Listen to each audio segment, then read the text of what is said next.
Shalom and welcome to Zion Lexx TV. Be sure to like the video, subscribe, and share the live stream. Become a member of Zion Lexx TV and unlock several hidden features and hidden videos. Also, you can donate to Zion Lexx TV at Cash App $Zion Lexx or via PayPal at zionlex@gmail.com. We also have an online academy entitled Learn Torah Hebrew Academy. Visit us on patreon.com/learntorah. Our Gold Tier membership gives you unlimited access to our special event lectures and our special live movie nights. Our Platinum Tier gives you unlimited access to our Torah class, Kabbalah class, Patriarchs and Matriarchs of the Covenant classes, as well as understanding the New Testament via the Oral Tradition class. Our Diamond Tier gives you unlimited access to all of the previous tiers, as well as our most sought-after class, our Biblical Hebrew course. And finally, our highest tier, our Sapphire Tier, gives you unlimited access to all previous tiers, as well as our highly esteemed rabbinical course. Be sure to sign up today and check your tier membership so as to ensure you're getting access to the classes you desire. Thank you for visiting us here at Zion Lexx TV, and now back to our current live stream.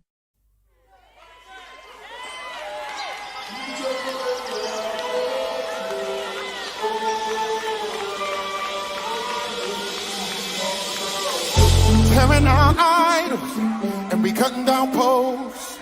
We calling back Israel to the hell we know. Throwing out crystals, we don't need these stones. And we ain't no gods, that's a job for y'all. All praise to the Most High. All praise to the Most High, Yahuwah. All praise to the Most High.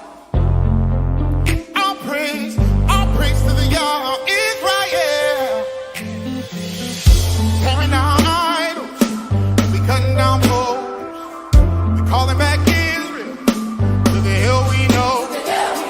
We throwing out crystals, and we don't need these stones.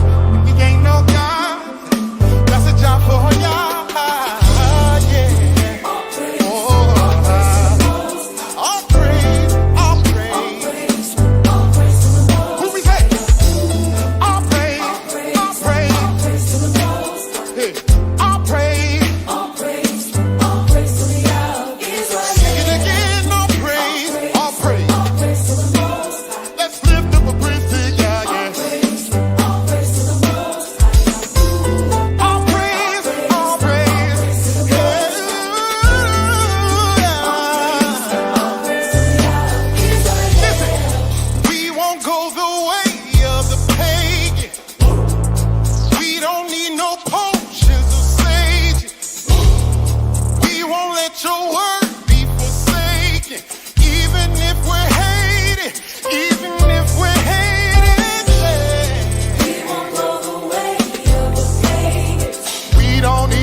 Cutting down poles, we're calling back Israel to the hell we know. We throwing out crystals, we don't need these stones, and we ain't no gods. That's a job for y'all. Everybody help me say all praise. All praise to the Most High. I can't hear you say.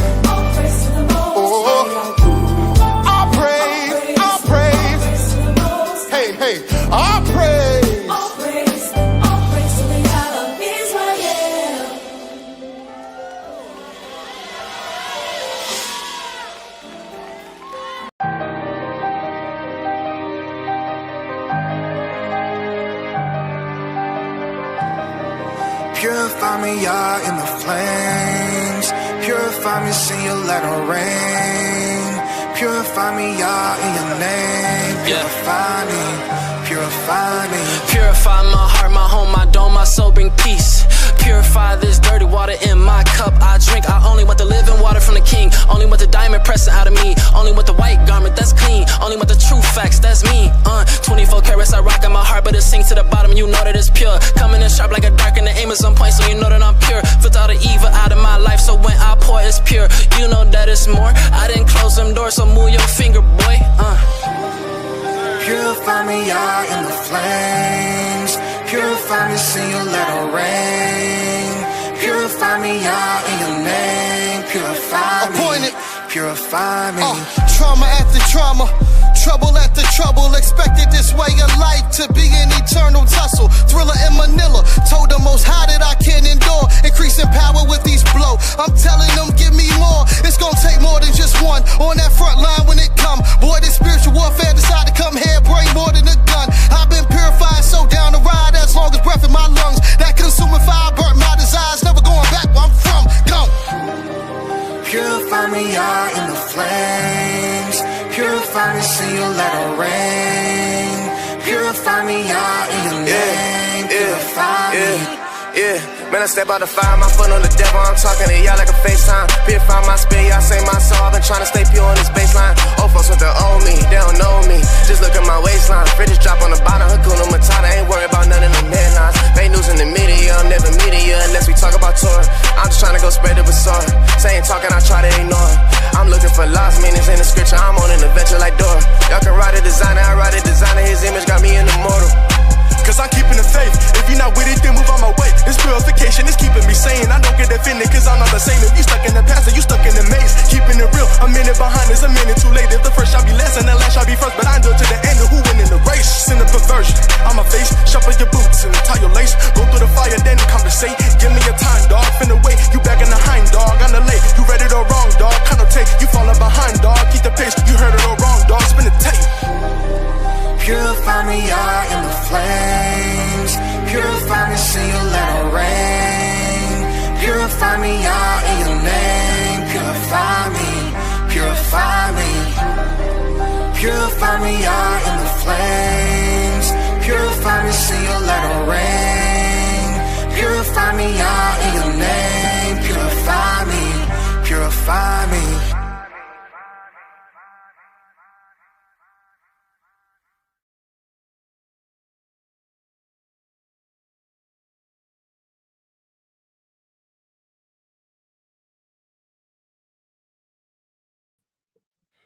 All right. Shalom, everyone. Shalom. We are starting just like that. Welcome to Zion Lexx TV. For those of you who are new, for those of you who are coming back, big love, big shout out to you all.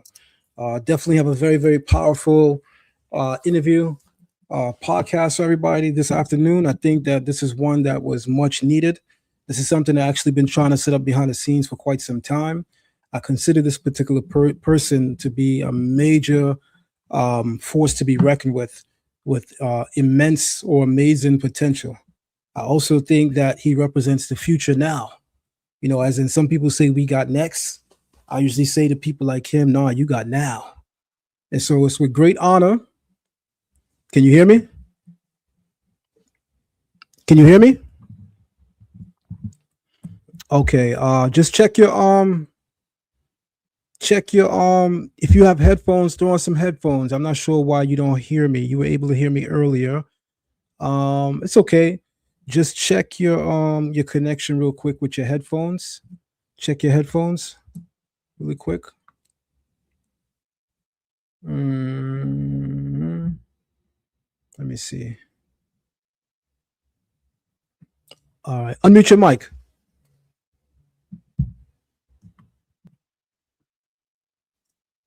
Take your time. Take your time.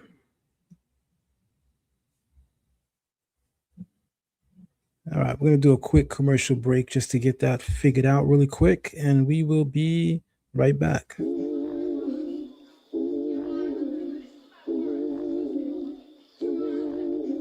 Send you the first. Send you the first. We going out.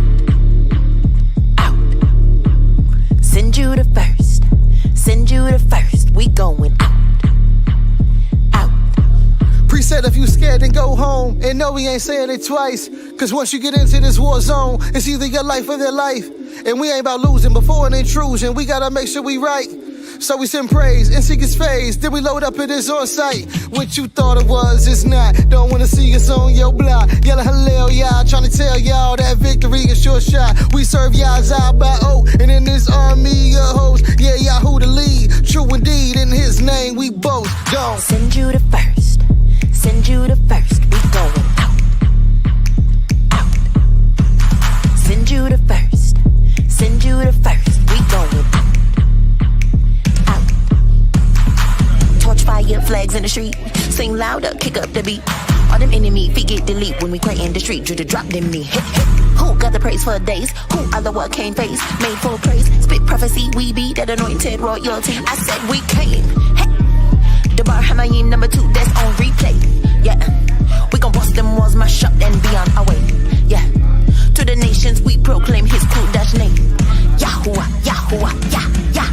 Send you the first. Send you the first, we going out. Out. Send you the first. You said. Send you the first, we going out. Out. From Simeon to Benjamin, we need every man out here standing. Got sisters home and they praying while they brothers in the field slaying. Slaying demons in sorrow. Hamashiach, we do follow. Sword the truth, we loud no mute. We lenders out here, we know no borrow. Jacob's seed is undefeated when y'all's greeted with praise and leads us through a war without a grievance till the win is completed. Then we return with our pieces. Peace banger, peace be still with the Rangers. Mighty morphin', we hang them up to drop, they can hang on, hang on.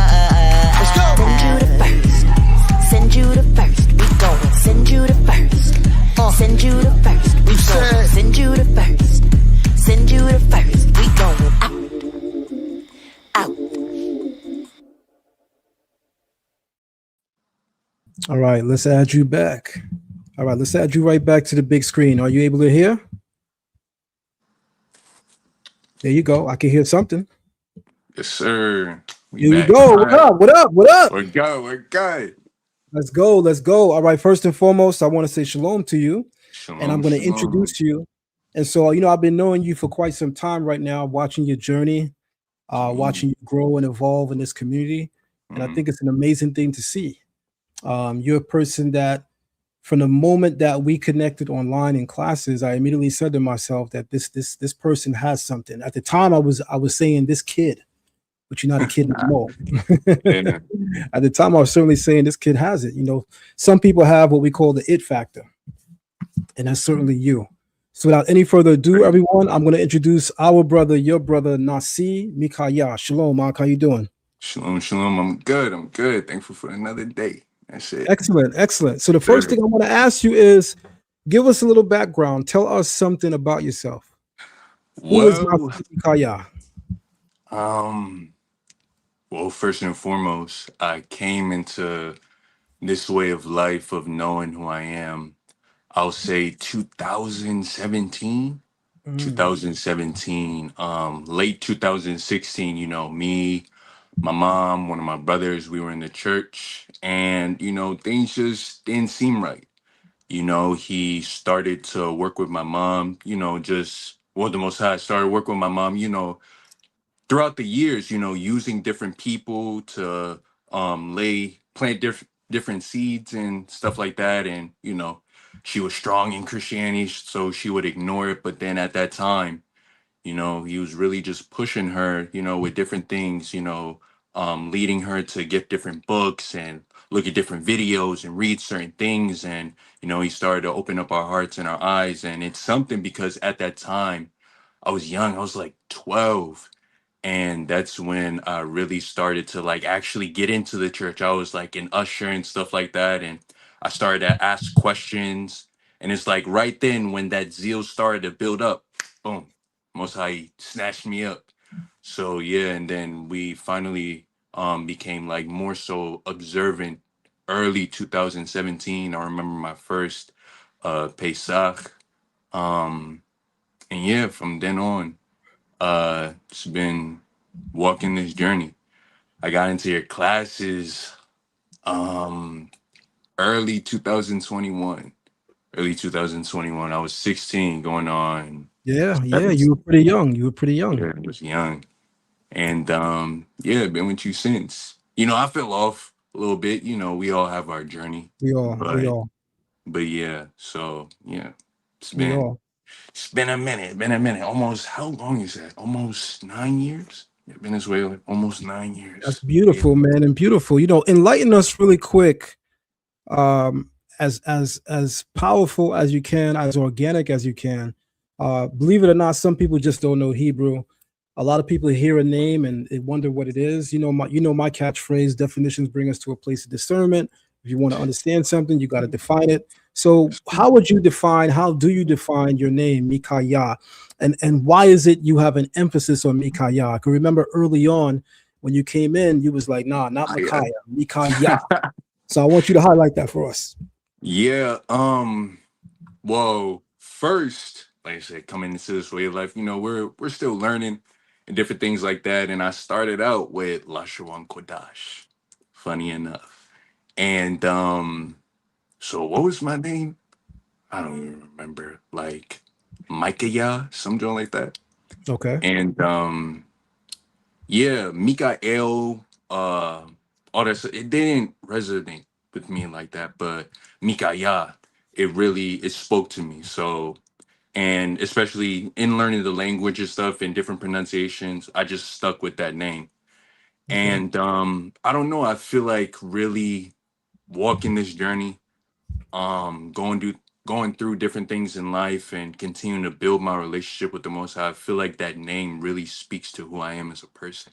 I think that the essence of that name, it just really just glorifying the Creator. I think that is really what that name represents. Who is like Yah? Obviously, it's rhetorical, nobody.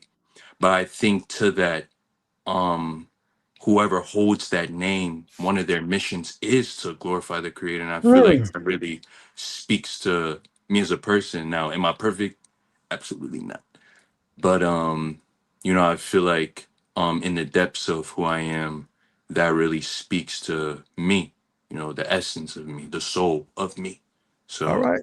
All that's right. that for me. I definitely appreciate that. So as you're evolving in this, what I want to say, seemingly new journey, not entirely being new to the Bible, you were exposed in some sense, but obviously being new to the Israelite faith. Mhm. What type of teachings were you initially exposed to? How were you seeing the Bible? Were you of the thinking that you were following the full volume of the Bible, what some people will call both Old and New Testament? Like, paint for us a picture of where your journey began, and then from there, I'll ask you questions relating to where you are now. Okay, so starting out, I was definitely Torah only. Definitely Torah only. The people that I was under, they started out with the full volume, and then they shifted to Torah only. But then it's like the Most High had me and my family like on just speed run, skipping over Mhm. certain things like, no, don't say this name, and no, don't believe in that. And then by the time we got with them, we were already aligned.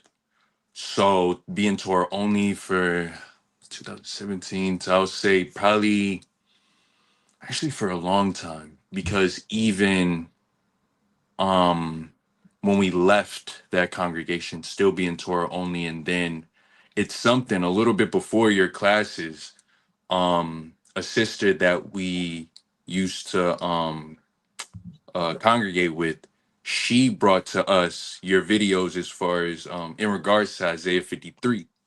Mm. And like literally we would have gatherings at our house, and we would make food and all that stuff and just sit down, watch the videos, take notes and all that stuff. Like, so as far as shifting, or I'll say me in particular, shifting to the full volume, I think it more so started there. And a little bit earlier than that, watching a teacher that some might be familiar with, Maury Elkanai, House of Israel, Atlanta. He Okay. believes that the Messiah is David, right? So at first, Mm. prior to that, I'm like, nah, there's no Messiah, there's no JC, none of that, right? If you don't mind, I just want to cut in for a moment. So, Mhm. Shout out to Elder Elkanah of the House of Israel, Atlanta. Is this a Messianic congregation, or would you say that No, this is an Torah only. Orthodox Old Testament Torah-based Torah, congregation? Torah only for sure. Okay. Torah only Okay. for sure. Okay. Yeah, but prior to that, I didn't believe no Messiah, right? Strictly just Torah only. And it's something the Most High just kept planting different seeds and stuff. And then by the time we got into your classes, I feel like my heart and mind was more opened up to receiving that information, or that belief. And now I'll say I'm even more open. I won't say I'm all the way there, but I feel like I'm more open to the idea of Yeshua being that messianic figure. So We're gonna get there. We're gonna get there. We're gonna yeah. get there. We're gonna build up in But stages. as far as the whole volume, Mhm. I think now I'm definitely more open to learning. I think with understanding things as far as the language and or tradition and all those different things, I feel like it gives a new and different perspective of the teachings of the New Testament. I think if we're honest, when it comes to our people, we've been tainted by the teachings of Christianity and how they taught Right. the New Testament, but we can't put people's interpretation on what's actually being said. Right? That's no different than people teaching that rape is good and that it's okay Right. based Right. on the Torah, right? But Right. obviously we know that that's wrong, Of right? course. Of course. So I And think I that, like to think when Mhm. it comes to something like that, Yeah, for the sake of YouTube, we're gonna put the G in front of it, and we're gonna say yeah, grape. the great word, yeah, Um, the I would R like word, to think that that's something that's just embedded in the soul psyche of a human being. No one has to tell you that that type of behavior is wrong, exactly, right? Similar to murder, there are certain things that are just built into our soul psyche dimension, as it were, that just allows us to know a priori without the knowledge that this thing must be wrong, right? exactly. So I'm with you all the way on that. But where I want to take you now is going to be a little interesting, right? So I'm established now, and we're established in seeing just a semblance of how you evolved and grow into becoming an Israelite in the community. So the Mm, question I have for you now is with respect to the Old Testament, right? As you're reading the Old Testament and you're taking our classes at Learn Torah Hebrew Academy, is there anything that stands out to you about the Old Testament that our academy was in some way, shape, or form inspirational in helping you to understand, or just maybe bringing more awareness towards? I think definitely the idea that there's more than just the Bible. With learning, especially the language, there's more than just the Tanakh that we read daily.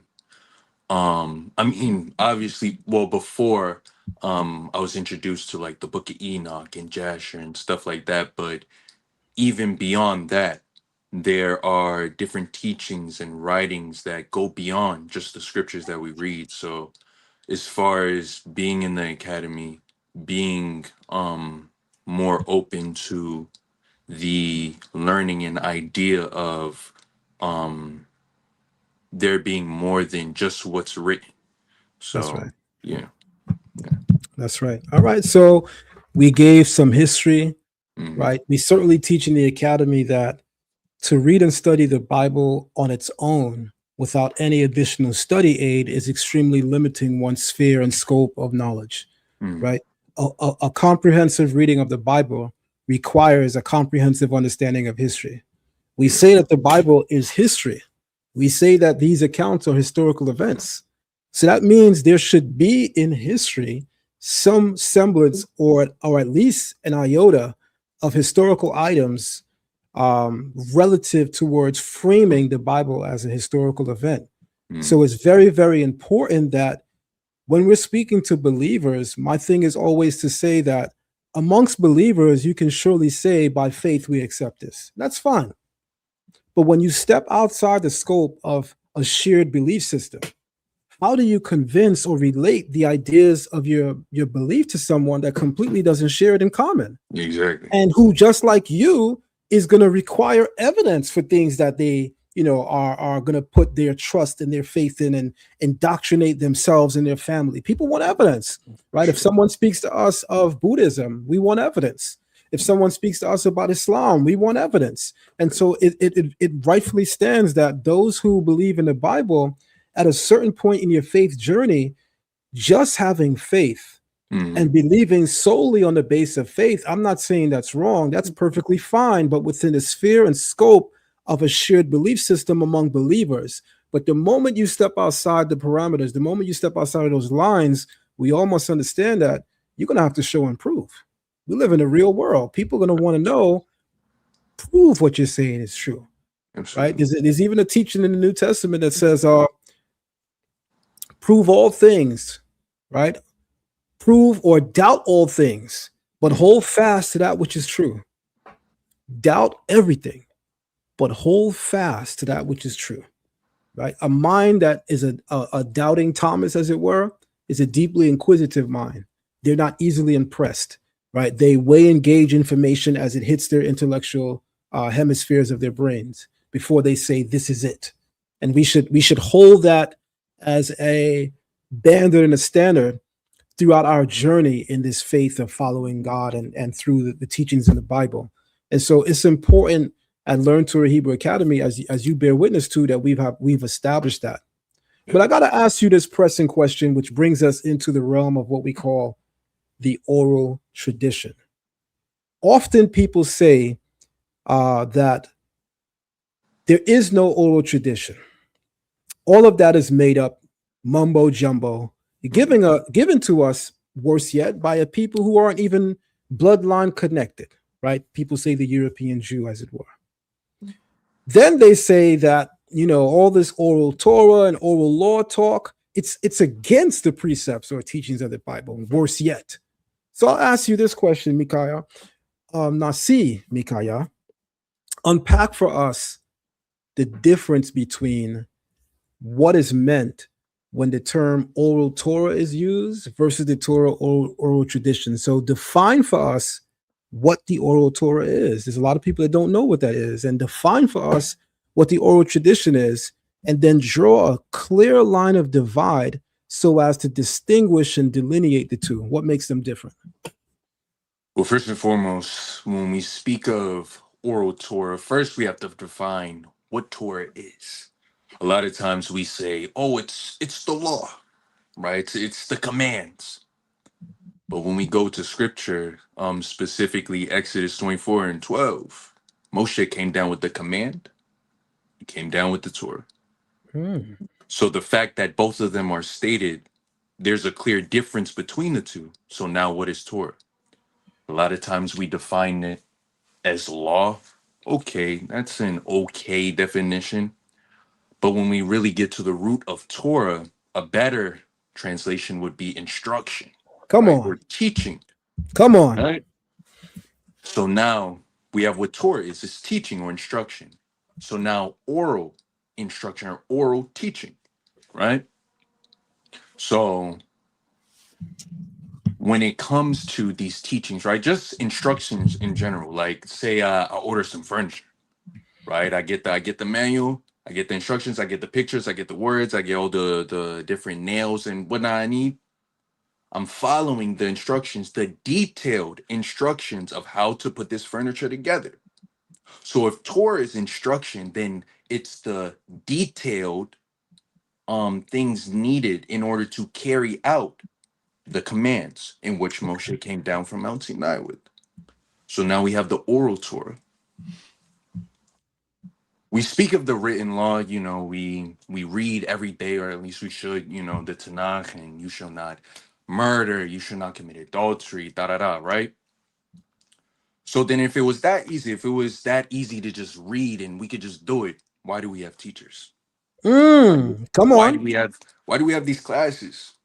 Why do we have all these different yeshivas and synagogues, all these things? Why do we have that if it's that easy? There's no need to even be on this live. If it's just that easy, we could just read. Come on. But obviously, and why was Moshe there? Why was Moshe selected to give this thing? The people could have just been brought out, right? Send the plagues, bring the people out, give them the commands, and it's all good. But obviously, there's something more that requires somebody to receive this and then transmit it to the people. Come on. Come on. So I'm just going to interject for a moment to say and add a little bit more clarity to what you're saying, right? For the broader audience. Mm-hmm. If the Bible as a religious or spiritual document is so clear that anyone can understand it, that it doesn't require a teacher, then literally why would the Creator tell Moses not only to give it to us, but to teach it to us? Right? In the book of Deuteronomy, chapter 5, verse 28, if you're in the Hebrew Bible, and verse 30, if you're in the English Bible, it says, God says to Moses, as Moses is exiting Mount Sinai, and he had just given him the law, the 2 tablets of the 10 commandments, and had revealed the entirety of the Torah, he says to Moses, as Moses is about to make his way down, but as for you, Moses, stand here with me, and I will teach you all the commandments, all the statutes, all the decrees, which you shall teach them. That's saying a lot. The Creator doesn't simply say, here, Moses, here's the law. Give it to them, and let's hope they figure out what I meant by you shall slaughter an animal. Let's hope they figure out how that's performed.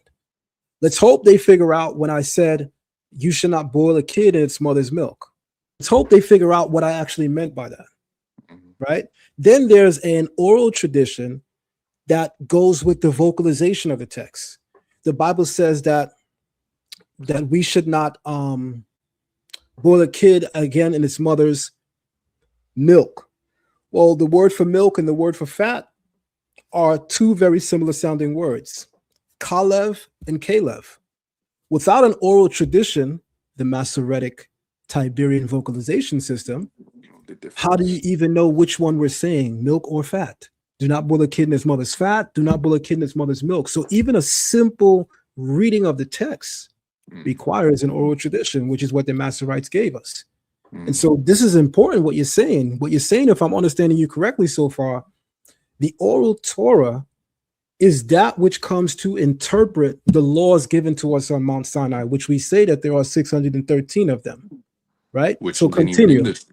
How do you know? Even with that alone, and that will lead into oral tradition, right? So now with oral Torah, we have that which is orally transmitted to give the people so they can understand in a detailed manner how to carry out each command. Come on. And everybody is, before we go on to oral tradition, everybody has, or no, actually, yes, everybody has an oral tradition, right? Everybody in their family, different cultures. It could be as simple as a sweet potato pie recipe. Come on. Right? In my family, I don't know how to make it, but my mom does, my grandmother does, her mother did, and not one of them wrote it down. They told them how to do it, they taught them, they spoke it, and they had to remember that thing and carry it out. That is an oral tradition. It could be that simple. Now, when we get into the oral tradition as far as a Torah perspective, right?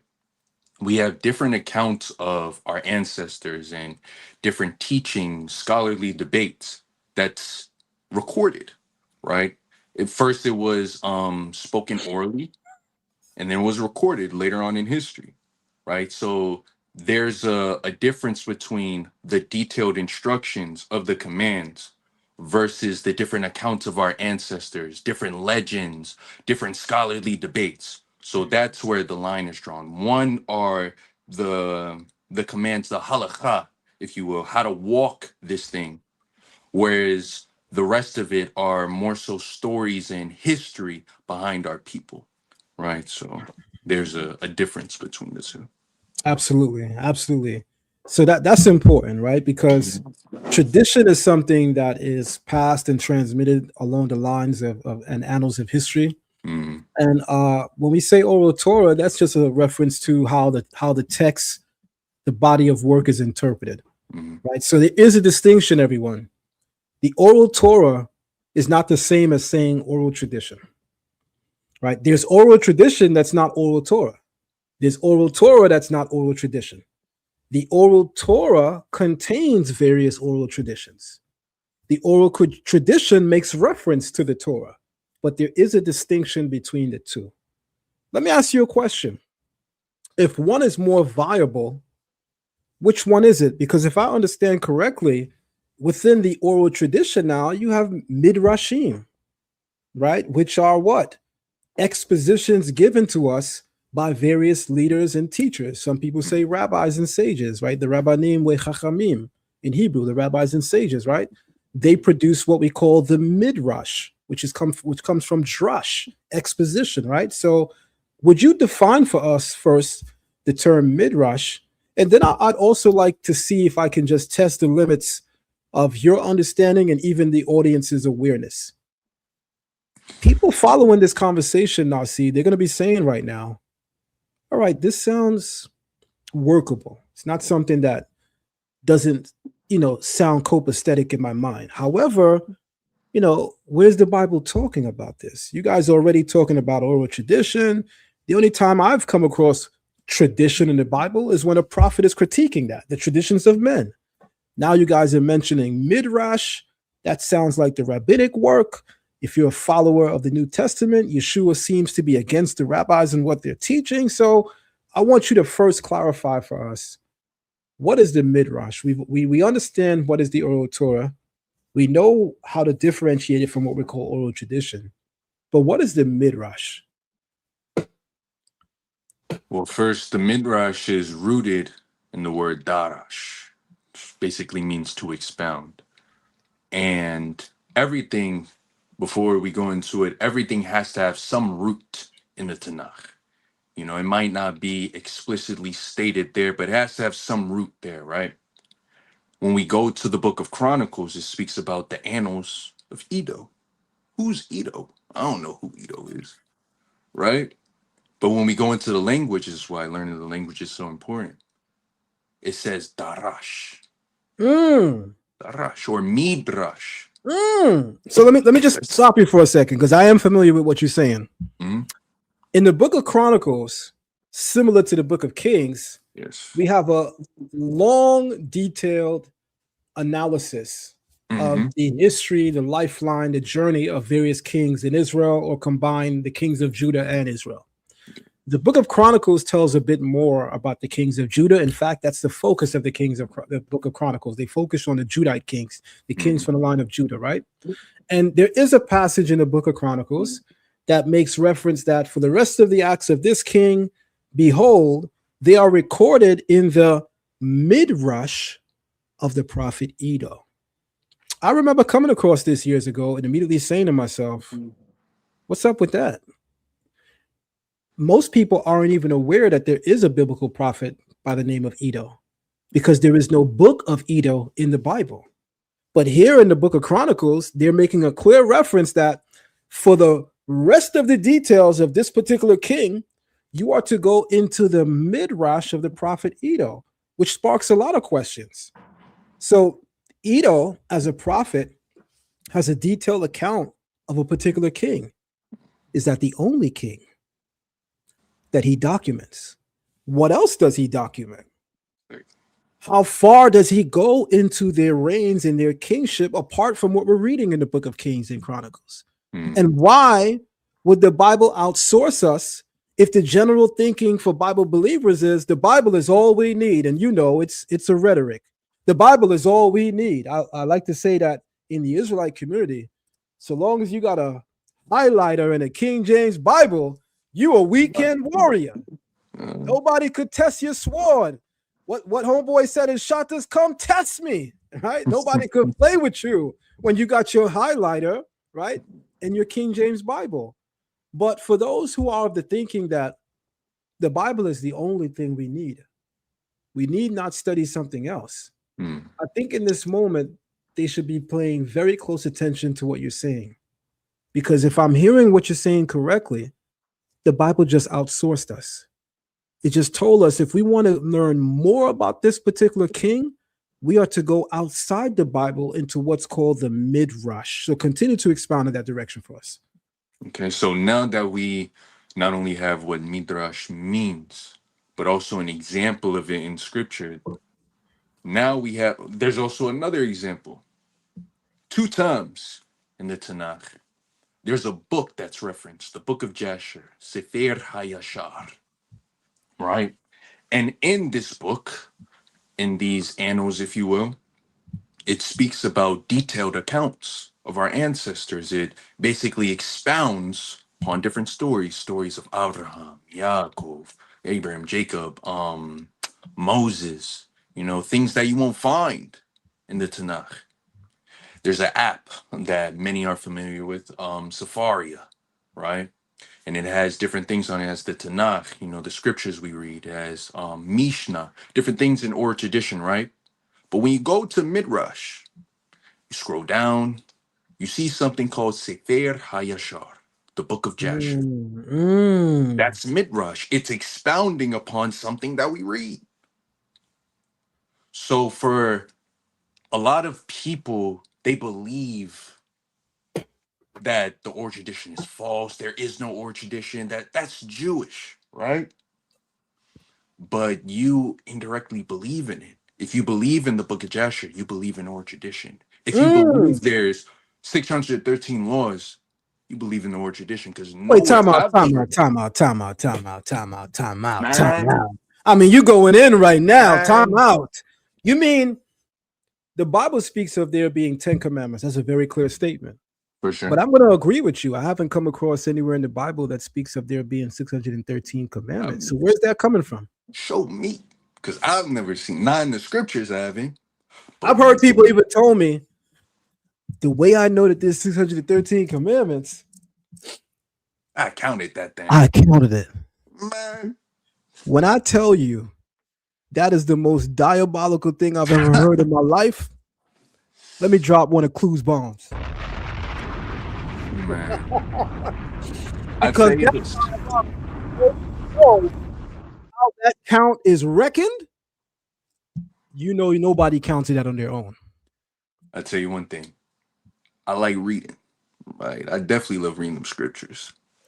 But sitting down, trying to see 613, is this the command? Is this the command? I got time, but I don't know if I got that much time. That's a long time. If you sitting counting 613, by all means. But no, I'm not doing it. That's a lot. And I've never seen it. But there is a place that does talk about 613 laws. The oral tradition talks about it. Come on. You know what I'm saying? So there are different things, even something that we do, right? As far as Yom Kippur, we fast, right? We don't eat, we don't drink. Uh-oh. Where's it talking about not brushing your teeth? I've never seen it. You know what I'm saying? Some people might be like, no, I'm not drinking water, I'm not eating, I'm just freshening my breath. Where's it talk about not taking a bath? Where? Some people be boofing, you stink. But I don't see it in the scriptures where it talks about not doing it, but in our tradition it does. So where are people getting these practices, these traditions from, these customs from? Unless they're inherently or indirectly following something that's already in the oral tradition. That's a fact. You know what I'm saying? So that's a fact. Us as an Israelite community, we have to be open to learning. We can't be scared to learn. A lot of times we try to stick to the status quo, and it's nothing against our teachers. They learn from their teachers and so on and so forth. But in order for us to grow, in order for us to learn, we have to be able to do things different. We have to go against the status quo of what we're used to, what we think is right. We have to realize we've been so removed as a people from our culture, from our laws, from our history. There are some things we just might not know. And we have to be open to learning. Sounds like an identity crisis to me, right? The transatlantic slave trade, unfortunately, comes with identity crisis. It does. We're stripped of our language. We're stripped of our culture. We're stripped of our very identity. We have none of those things, which is why today at a Black family, at, I don't know, the gatherings that people are having on Thanksgiving, people are gathering on Christmas, the holy days or the holidays. You gotta emphasize that the holidays yeah. bring people together in the African American and Afro Caribbean diaspora, you know, when that happens at a family setting, the father is a Muslim, the mother is a Baptist Christian, the son is a 5%er, and the daughter is a whole atheist. Confusion. That's a recipe for confusion. And that, by the way, is quite literally the black family in the diaspora. That's how divided we are for the most part. And so it's important for us to realize that we suffer from identity crisis, which is why we find ourselves in every corner, every facet of some type of religion, trying to self-discover, rediscover, or uncover what is our national identity, as well as what is our spiritual identity. And I think many of us have failed at finally finding out what that is. But for those who have come across what that is, there still are some critical mistakes, which is what essentially you're laying out here. So the next question I want to ask you is, to the average person, when they hear oral Torah and they hear oral tradition, there's two terms that automatically come to mind, one of them more than the other. The first term is Mishnah. Most people haven't heard of that. Then the term everyone knows is Talmud. And then the things that people hear about it are like, oh, I'm not reading that. They said Jesus is burning in hell in excrement. I don't want to read the Talmud. Isn't that the teachings of the rabbis anywhere? Why am I reading that? Then you have people that will come across the Mishnah, and they definitely don't even know what that is. So within the scope and conversation, Nasi, of defining for us what the oral Torah is and the oral tradition and what the Midrash is, can you clarify for the listening audience, what exactly is the Mishnah? And what exactly is the Talmud? And how are the two differentiated scholastically? So the Mishnah in its simplest form it's the oral Torah that we speak of, those detailed instructions of the laws that we have to carry out. The Talmud, however, are scholarly debates on those instructions. People hear things like, people are allowed to, they say that you could sleep with a 3-year-old. What? Come on now. And just all these other just crazy things without really knowing what's being talked about. These are sages, scholars who are having these debates about things that can happen in real life. Come on. Not everybody's a perfect person. There are Come on. sick people out here. And in the realm of Torah, we have to figure out in this world that we live in, how are we going to carry this out? What if this happens? What if this happens? What do we do? So that's the Talmud, these different debates on how to carry out the law, different discussions about our history. That's that over there. It's commentaries on the oral Torah, which is the Mishnah. Okay, so then the Mishnah is the actual body of the oral Torah, and then the Talmud, or affectionately called the Gemara, is the commentary, right? Absolutely. So that's important. Let's shift gears for a moment. Within the realm of oral tradition, it's almost unavoidable at some point that you have to talk about what is called Kabbalah. So I'm not going to go into any long dissertation for now, but I'm going to ask you the elephant in the room. What is meant by the term Kabbalah? Well, first and foremost, what does Kabbalah even mean?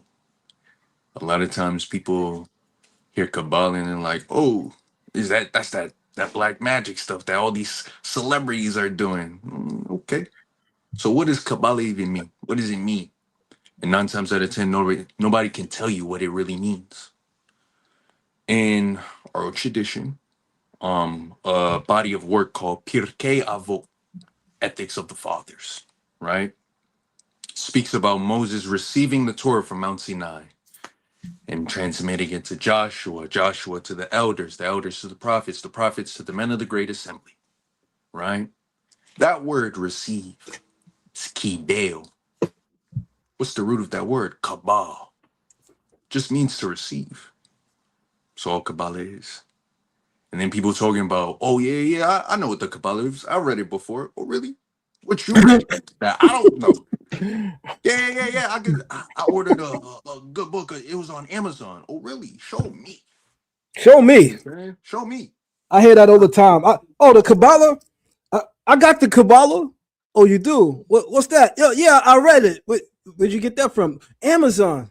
Oh, what's it called? Kabbalah? Yeah, the book is called the Kabbalah. Clarify for us, Nasi, why statements like that are rudimentary, elementary, and maybe entail a level and measure of ignorance for what the Kabbalah is.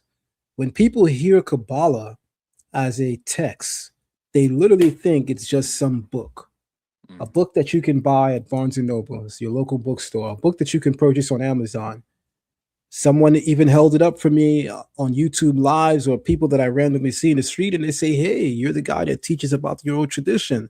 You know, I really respect your ability to unwrap the deepest aspects of the Bible. It's because of you in part that I now study Kabbalah. And I say that you do what? I now study Kabbalah. And I say, oh, who's your teacher? Well, you're my teacher. Oh, I am. How? You in the academy. You know, a lot of people are in the academy. I don't remember all the names. So you're in the academy? No. But you just said I'm your teacher. Yeah, I watch all your YouTube. What? I watch all your YouTube videos. You know, we live in an era where you're my teacher because I watch your videos online.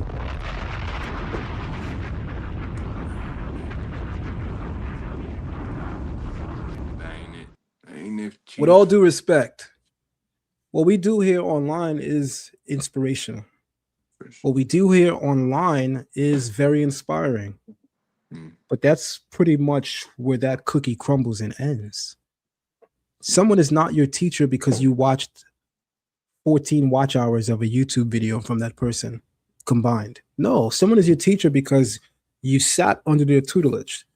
You valued their knowledge base so much that you elected to sit at their feet, which is how our ancestors describe it, and directly learn from them in closed settings that allows for a real educational experience. And to be quite honest, YouTube is an amazing platform, but it is not equal to the educational experience of sitting one-on-one with a teacher in a classroom setting. Because if that's the case, don't send your kid to college. Have them watch YouTube videos. And then please tell me that you think that that's a wise decision. No one thinks that, right? So you're not learning from someone because you're watching 1,000 watch hours, but you're learning from one because you sat from them. While this platform is inspirational or inspiring, you don't become someone's student from watching a YouTube video or following them on Facebook.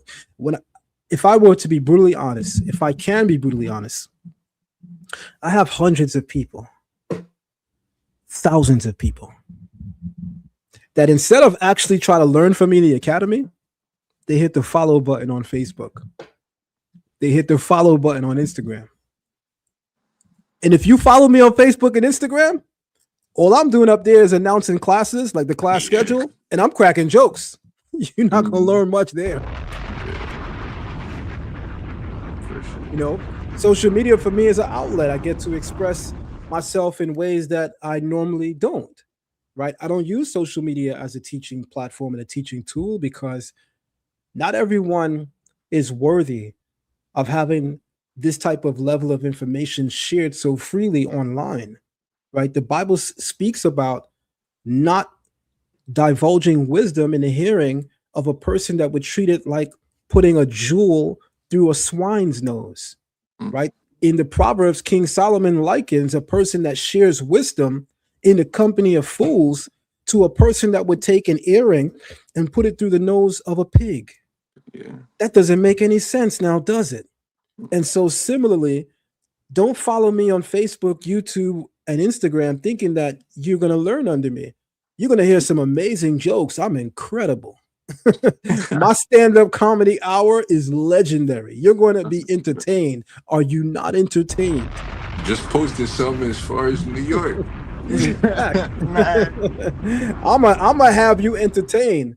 But one thing, unfortunately, you won't get out of those experiences is the teaching and learning experiences that people like Nasi MikaYah have received in the class. We are far more in depth in that setting. So again, on a note of Kabbalah, good brother, Kabbalah is not a book, right? In the sense of what people are thinking. But if Kabbalah is a book and if Kabbalah is a text, what are you saying that is? It's this thing right here. Stone edition. See that? Stone edition. Come One of my on. favorite ones. It's a Come on. Tanach, or what we Come call on. the Bible. That's it. Right? You know, that's my favorite too. That's my favorite too. So if I'm to understand you correctly, and if we are to create great controversy in this moment, are you telling me that the Kabbalah is the Hebrew Bible? It's the full volume of the revealed word? I mean, if you're saying that, please, sir, you got to unpack that. It is the Bible. We see, even with the thing that, as far as Pirkei Avot, right, what Moses received on Mount Sinai, and just look at how he passed it down to specific people, and those specific people passed it down to specific people, right? What does that tell us? Information and wisdom is not just supposed to be given to just everybody or just anybody, right? It has to be transmitted and it has to be received, right?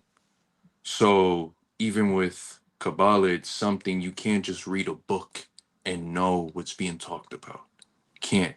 Even the Torah, it has to be transmitted and taught extensively for you to really understand what you have to do, what's being talked about, for you to be able to comprehend and discern this information. So I'll say it's not a book. And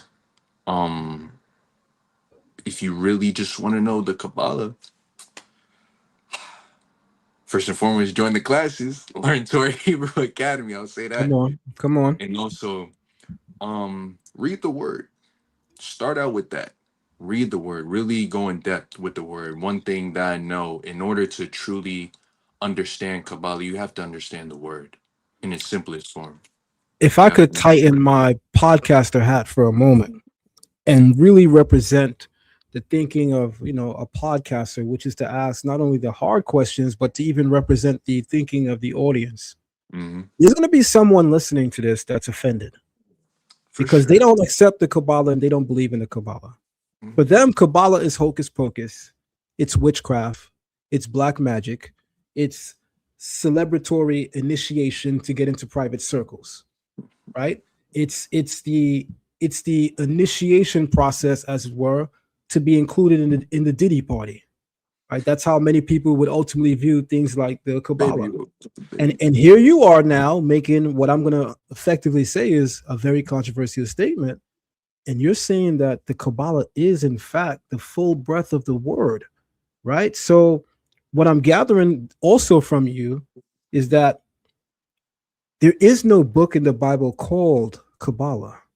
Not at all. So when you say the Bible is Kabbalah, you're saying that the teachings found therein, when peeled back further beyond the layers found in the surface, that begins to open, that begins to unravel what a Kabbalist calls Kabbalah. Am I accurate?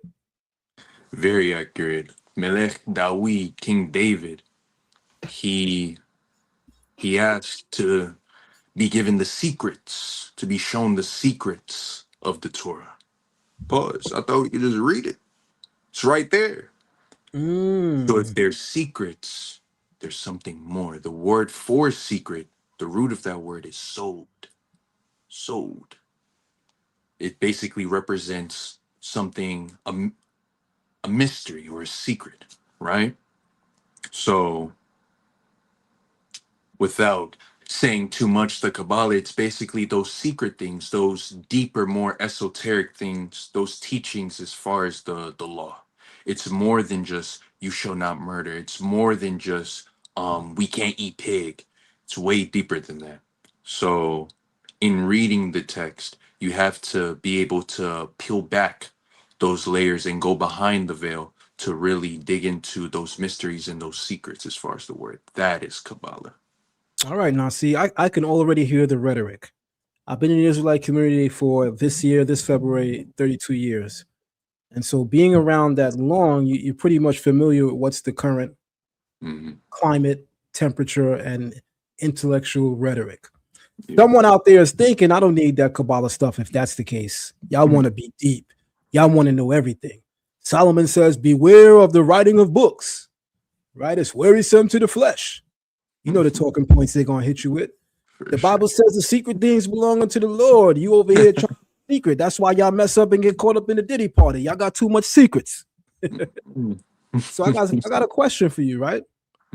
How do you respond to people that say, well, I'm fine with the mediocre. I'm fine with the surface level. I believe, as the Bible teaches, that the secrets belong to the Lord. I don't need to be all deep like you trying to be. In fact, you see, the problem is y'all be trying to be too deep. Y'all want to get the deepest understanding of Torah without even having the barest level of application. Woo! I'm going to agree with that, by the way, because there are people like that. They want to have what's equivalent to rocket scientists' view of the Bible without a baseline level of application of its teachings. I know that that's a reality, but I still have to say this, and I want to see how you deal with this point. How do you respond to people who hold to the idea that I'm fine with what the Bible reveals on the surface? If God wanted me to understand anything deeper than what he reveals on the surface, he would have made it plain. He would have made it clear. But that's not the case. Therefore, that's your opinion, brother. But I don't think the Bible is hinting, alluding to, or desiring that we learn more than we already see on the surface. How do you respond to people like that? And is that a valid perception?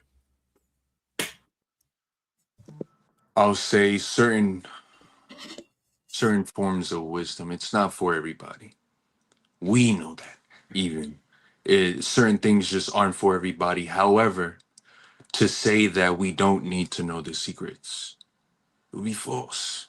The fact that David even asks to know the secrets, one, it shows that there are things behind the veil, and it shows that there's more for us to learn, right? What's the goal?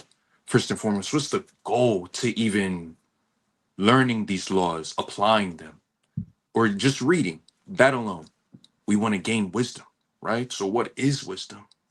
Chokmah, that's the word for wisdom. In its simplest form, the power to question. Power to question, right?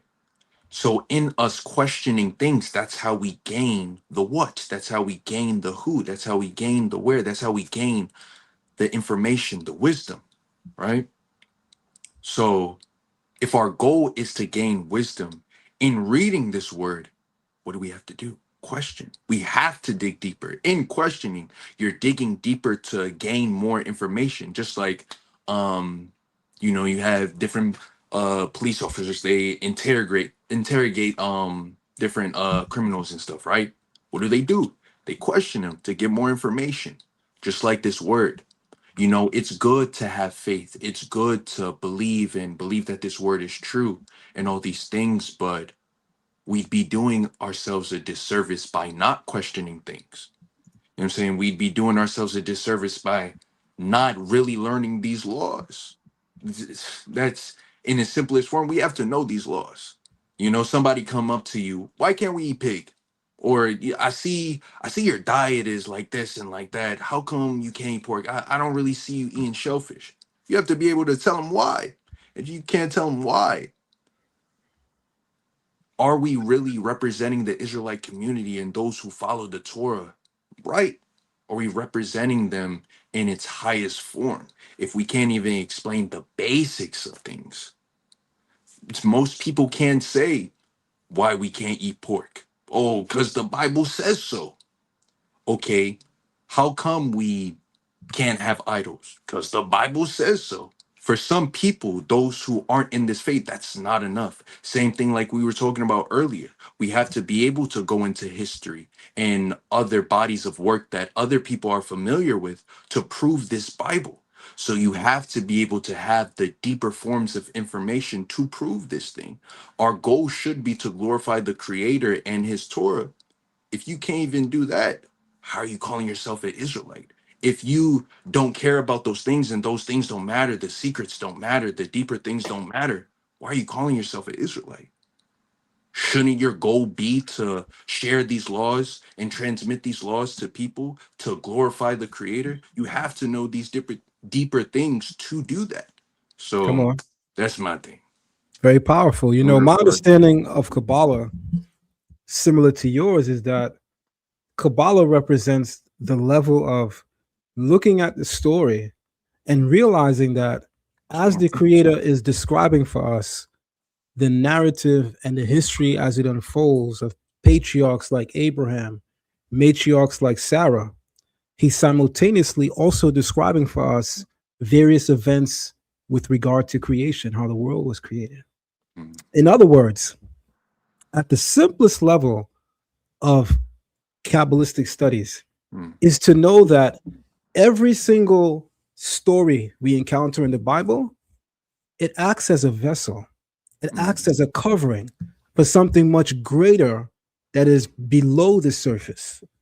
So as the Creator is telling us the story of Abraham, we can literally see within that Kabbalistically that he's also relating to us various events with respect to the creation of the world, the methods therein. So if an ordinary author can be so deep in his thinking, and there are, that can produce great mystery novels, that as he's telling the story about, let's say, a serial killer, he's also describing the history of the unfolding of a particular lineage. All while talking about a person that's being a serial killer, he's telling 2 and 3 stories at the same time. If an average man can do that with a murder mystery novel, how much more the Creator? When we read the accounts in the Bible, we must understand that they are the clothing, as it were. If I were to look at you and assume based on your clothing, I know and understand who you are, I failed at assessing your character. Because the clothing is just a vessel for the body, in which the body is just a vessel for the soul. Most people that are reading the Bible, they're just seeing the clothing. Surface. Then there's some people that are able to see the body, but then there's a sweet spot. There's the people that are able to see the soul. Rabbi Shimon Bar Yochai infamously says, woe unto those that just read the Torah and only see the body, only see the vessel, only see the covering, without the added adage or ability to see beyond those veils, to see beyond the veil, and be able to see the soul of Torah. As you mentioned, if the Bible is not deep at all, and any mystery it can or does contain is not relevant for me or you at all, why would David pray, Gal anai, we avita, niflaot mitoratecha, open thou my eyes, that I may behold the secrets of your law. If there's no secret in the book, what is the man talking about? Exactly. So this is a very important conversation because it helps us to understand some very basic things. Now, there is a question I've seen in the audience that I'm going to ask you to address. And the question is,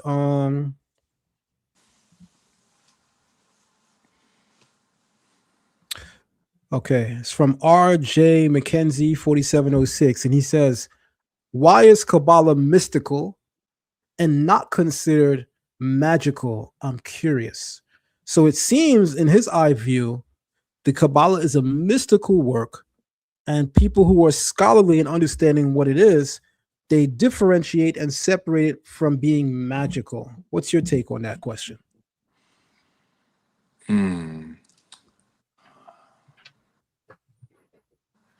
Trying trying to word this a certain way.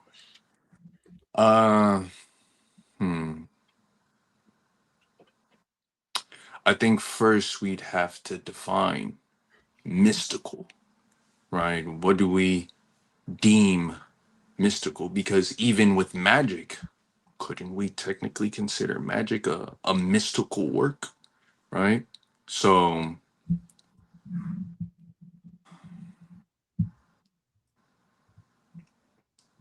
Take your time. Take your time. I'm trying to word it a certain That's way. a What was very the important question point. again? So he wants to know essentially, why is it that those who are aware, and I'm just paraphrasing his statement, why is it that those who are aware of the Kabbalah keep the definition within the realm of seeing it as being mystical? And they have a deep-seated desire, as it were, to differentiate it from looking at it as magical. Okay. So then the question essentially is, a person who knows the Kabbalah would view it as being mystical, while the general populace sees it as magical. What's the difference?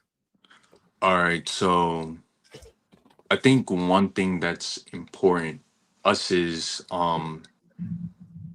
Israelites, those who observe the Torah, not being aligned, I'll say, with things that the other nations do, right? A lot of times when we hear magic, we automatically go to witchcraft and sorcery and stuff like that. So I think that's definitely, I'll say, at least for me, a factor in differentiating the two, especially when speaking to people who are unfamiliar with the the mystical aspects of the word, right? Um and hmm, how do I ask that? So the question is, why do people who study the Kabbalah or learn about it, why do they differentiate the two? Right. Why do they emphasize that it's That's mystical mystical and not and they magic. steer away from the definition of magical? And if I can, I'm just going to read the textbook definition of mystical. Okay. So the Harvard Dictionary says mystical describes something having a spiritual meaning or reality beyond ordinary human understanding, often involving mystery, magic, or a direct, ineffable connection to the divine or ultimate truth, inspiring awe and fascination and relating to mystics or mysticism. So I'm going to huddle back to that baseline meaning. Okay. Mystical describes something having a spiritual meaning or reality beyond ordinary human understanding. If we go by that definition alone, I think the entire Bible is mystical, but I could be wrong. That that definition alone is what King David is asking for. What he's asking, as far as being shown those secrets, that definition of what mystical is, that's all he's really asking, to get that deeper understanding of just really and truly the creator, of just things in general. There's more to this world. There's more to the world than just what we see with the naked eye.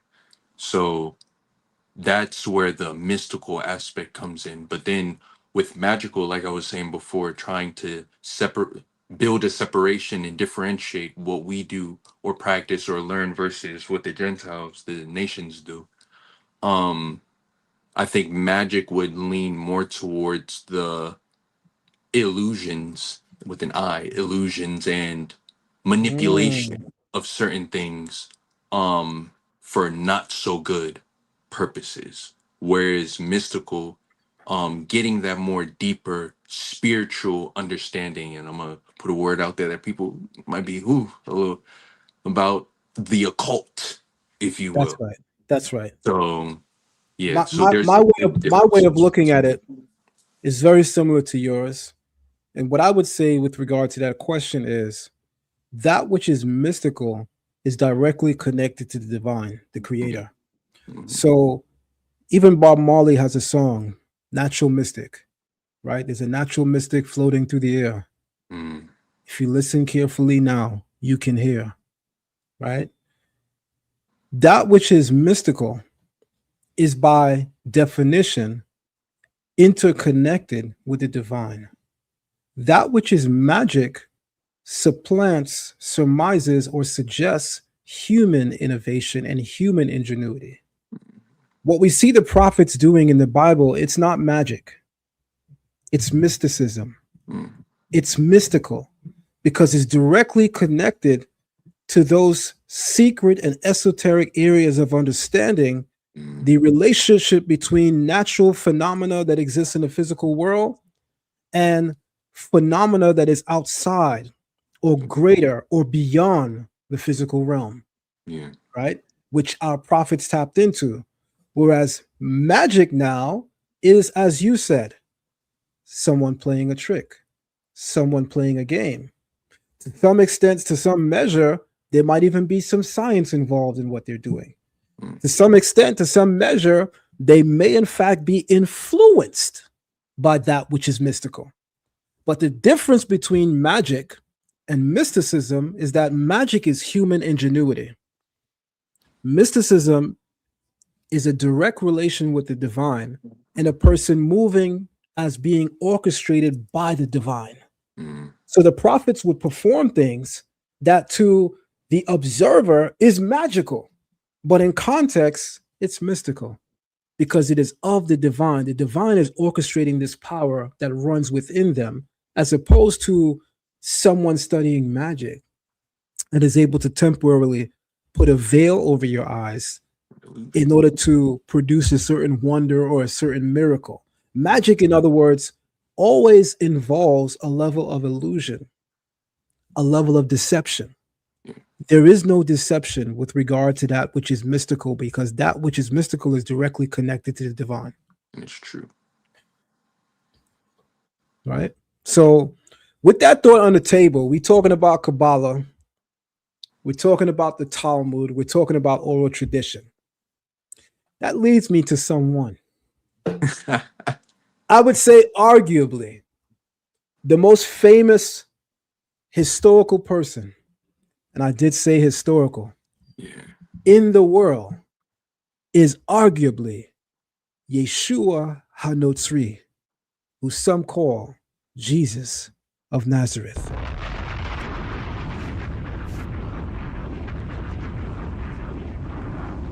Similar to myself, you did not begin your journey in the Israelite faith in believing in him, in acknowledging any grand power about him, and certainly not conceiving of him as a Messiah, and even for you, questioning the mere fact that he even walked the earth or existed.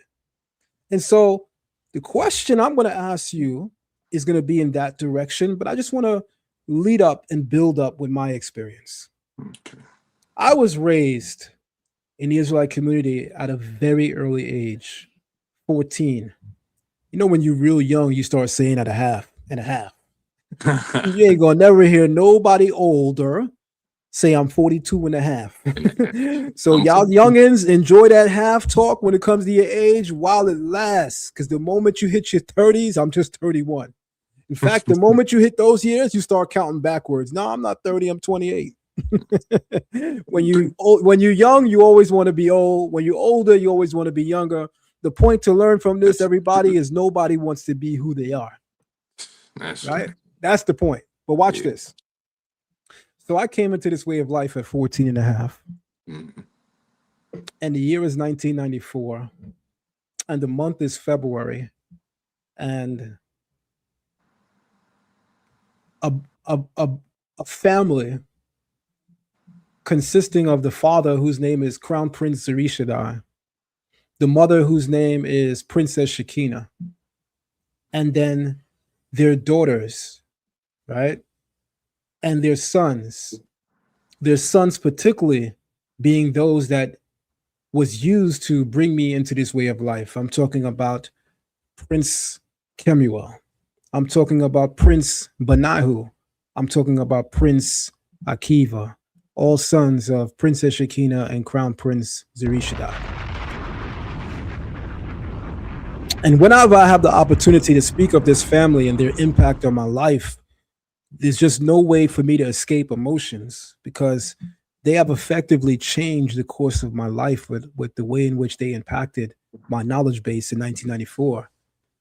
But if I'm honest and brutally honest about that experience, is that what I enjoy about coming into this way of life at such an early age, and particularly through them, is that they forced me to read the Bible in the order that we should be reading it in, from Genesis. They were what we call Old Testament. They only followed what we call the Hebrew Bible. They did not follow the New Testament. So naturally now, my journey through them is beginning reading the Bible in correct order. I have to emphasize that because in Christianity, they read it reverse, right? If you go to the bookstore, nobody tells you it's a brilliant idea to read Doing Archaeology in the Land of the Bible. Nobody tells you it's a brilliant idea to start from the back of the book and then make your way to the front eventually, if you do that. But that's what's happening in Christianity. And that's why a lot of people, unfortunately, who are stuck in Christianity are so confused about what the Bible actually has to say because they're not really reading it orderly. So I'm thankful of that experience that they gave me of being able to read it orderly. But I must admit, there were always some things that I wrestled with. And there was one thing in particular that I have to say I didn't wrestle with.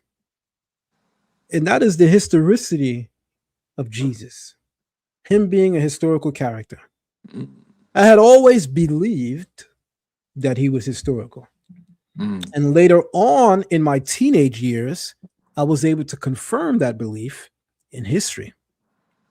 Now, I want you to build up for us. I'm still going to direct these questions to you, but I'm going to build up to an ultimate plateau where we rest on Yeshua, right? In terms of highlighting what it is you know of him or can share with us of him. Where are you in your journey when you first began the experience of your faith in the Israelite community? Where are you in the existence of Yeshua? I know you mentioned earlier that you didn't believe in him. Is that something you always was steadfast and sure about? Or as it was introduced to you, you automatically accepted it and knew it was true? And more importantly, what began to be a shift in the direction of saying, no, maybe I need to rethink this thing? Like I said in the beginning, it was a rap coming out of Christianity. It was a dandada, it was a dub. He's not real, none of that. There's no Messiah, nothing. And then shifted from that, like, oh, David's the Messiah. Then shifted from that, like, oh, there's a possibility. And I go back to this because it's very important. Reading the text in the language, seeing, and there's evidence of it, that it will be a descendant who's this messianic figure. Now, especially with that, and the teachings of Yeshua and him being mentioned in the oral tradition, and the historical factor of him, I'm at the place where I'm more open to not only learning more about him and his teachings, but also possibly accepting the fact if he is the Messiah to come. So yeah.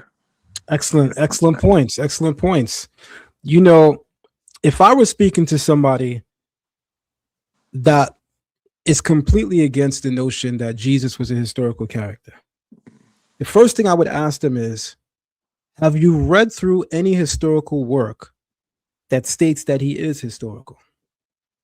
And the moment they tell me no, I automatically know they're not serious about scholarly studies. Because no serious scholar only studies the information that they agree with. That's scholarly remedial. That's scholarly elementary. Some of the greatest sources of knowledge for a scholar is typically in the direction of that which is against what I believe. You'd be surprised how much you learn in studying what is called in scholarship the counter argument, or the counter position or the counter view. You'd be surprised how much you learn in doing that. Whatever you think you know, whatever you think you have even mastered in study, now go and study the complete polar opposite of that view. And after having done both, please tell me that you are not far more enlightened than when you started. So that means if you want to truly be scholarly, you can't just study or conduct the thesis, begin your thesis with, this is what I believe. I'm going to read all supporting evidence. And voila, this is my conclusion. It is factual. That's like the police. We have investigated our own. We have found out that he is not guilty. Case closed. Well, no, that's bias. And that's not how investigation works. If you really want to come to the conclusion and the truth of a matter, you have to investigate fully in both ways. You have to interrogate your sources. You have to interrogate the information. And you have to delve deeply into both areas of study, or else you are missing something. You are missing things entirely. So a book that I would suggest to people who doubt the historicity of Jesus is to first look at a book called Case for Christ, right? Written by Lee Strobel, right? Very, very good book. Very, very scholarly book. A great deal of the information here shared here is based on evidence or evidential experience, but there's also a great deal of scholarly information as to how this person came to their conclusion of the historicity of Jesus. The next thing that I want to say is when people study the New Testament, particularly the other half of the Bible, they're predominantly looking at it through a Greco-Roman lens, which is a much later adaptation from how Jesus' earliest followers saw him. So can I just say something? Jesus' earliest followers didn't think that the man they following was God.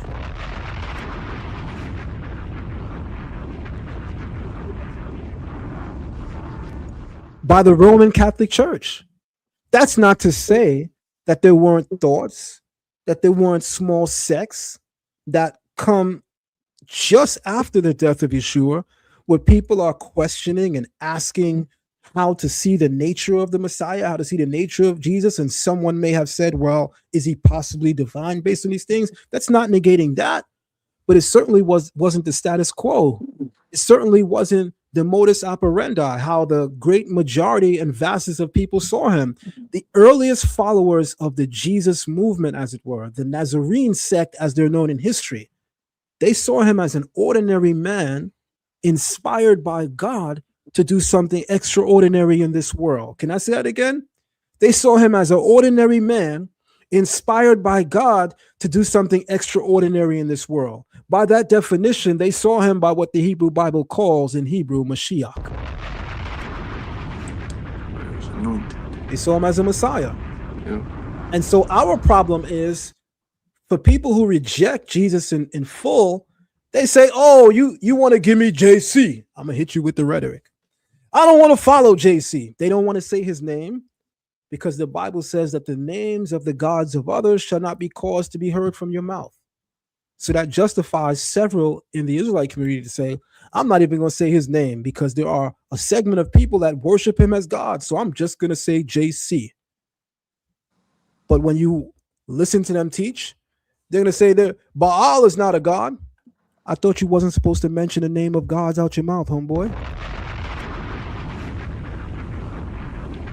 They're going to say the children of Israel worship Molech. Based on what you teach, I thought you said the name of other gods is not supposed to be coming out of your mouth. So you telling me you have selective bias when it comes to Jesus. Because the name of clearly worship gods in the Bible, you will cause to be heard directly from your mouth. But when it comes to Jesus, you feel compelled to say JC. So the first thing that tells me is that in your journey, you haven't fully matured. And I mean that with all due respect. Right? I'm finding a respectful way to deal with it because I'm speaking to a lot of audiences right now, even audiences that I have great respect for. Right. So with that type of standard, I have to be respectful out of respect for the value that I have for some of these audiences in various communities. But I will certainly stand on what I said when I say you're not intellectually mature when you do things like that. And you also, more importantly, are not even consistent in your own theology. Because if you believe, based on the Bible, that the names of other gods should not be heard in our mouth, then you shouldn't be saying the name of any God, period. That's the first thing. But then what teachers are doing in the Israelite community as well is they're giving talking points from the 1960s and 70s. Oh, how is Jesus a God? He couldn't even save himself. Oh, he couldn't save himself, and he also couldn't save the people on the cross. He's over here talking about, my God, why hast thou forsaken me? Correction, sir. Are you aware that when Yeshua says, Eli, Eli, lama shabak tani, my God, why have thou forsaken me? You know that he is first quoting King David when David spoke of himself, his trial, his tribulation, and David saying, Eli, Eli, lama azavtani. David said it first. So you telling me David's a whole chump too? You see, I don't have a problem with a difference of opinion, and I don't have a problem with people seeing things differently. But at the baseline, I have what's called common sense. And at the bare minimum, all I ask is consistency. At least be consistent in your theology. Because if I listen to you long enough, you might sound clinically insane. You can't ridicule and mock Jesus when he said, my God, why hast thou forsaken me? And then you teach before a pulpit that reflects his weakness. That reflects that he's not a man of God, he's not chosen, and he's nothing. But then you speak highly of David, whom, by the way, Jesus is quoting. So at the baseline, you got to make it make sense. So some of the works that I'm studying behind the scenes, as I'm crafting how I'm newly viewing Jesus, or what I would call, or who I would call Yeshua, is looking at him from the vantage point and perspective of the era he lived in, the first century Common Era, among a Hebrew/Aramaic speaking audience that strictly followed the Torah. In other words, I'm not studying Jesus when I'm looking to learn about his narrative in the gospel. I'm not studying I'm not studying the Greek Jesus when I want to learn about Yeshua. I am effectively learning about the Hebrew Yeshua. Which brings me to something. There's a work known as the Hebrew Yeshua versus the Greek Jesus, written by a scholar, Nehemiah Gordon. Why does this book even have to be written? Because there's actually a difference that you can palpably and clearly see. There's a difference between the Greek Jesus, the rhetoric that comes with conceiving Jesus through a Greco-Roman lens, and then the understanding of Jesus in the correct framework, scholarly, intellectually, and spiritually, with the era he lives in and the message he taught and preached and lived. Completely different things. Then I study what's called the Jewish Gospels, which gives us the story of the Jewish Christ. And by Jewish Christ, we know that they're referring to the Israelite in Christ. Not looking at him from the lens of the Greco-Roman world where he's a worship figure, where he's a deified figure.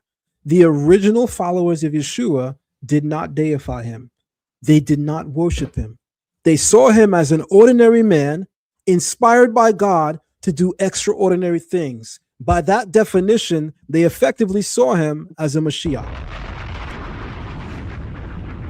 The last talking point that I'll mention that a lot of these teachers give, and then I'll have you come in and weigh in, and then we'll build a little bit more, is to say this. Another talking point you hear people saying that literally goes back to the 70s in the Israelite community.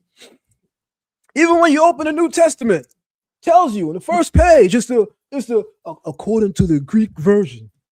Right? It tells you that. It tells you on the very first page, it tells you authorized Greek version. It's the Greek scriptures. You ever hear somebody say something that in their heart they believe comes with great impact? Like they feel they dropping a bomb, and when they release it, you realize, oh boy, that was a firecracker. Because can I tell you something? You see, I'm the person that is so unbiased and so desirable of solely that which is true. You see, when you do scholarship, you can't have a horse in the race. You just want the truth.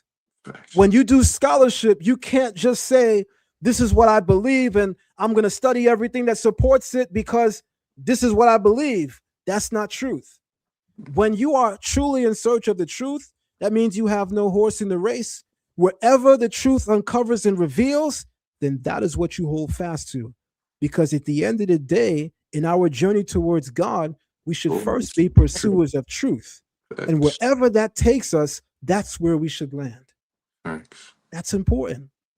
And so, can I throw something that will be a bomb for some?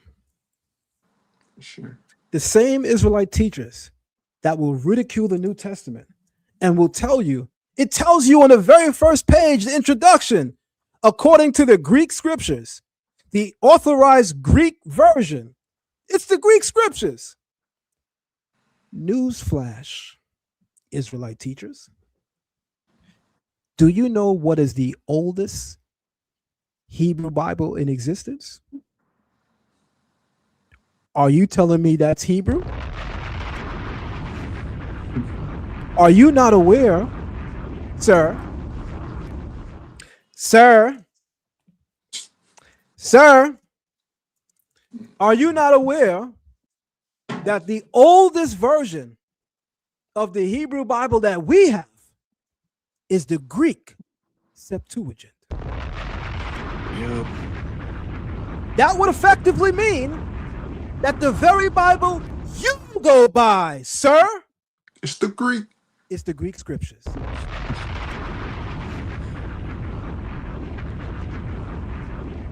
You see, when you don't have a horse in the race and all you want is the truth, then you'll go in any direction that the truth takes you.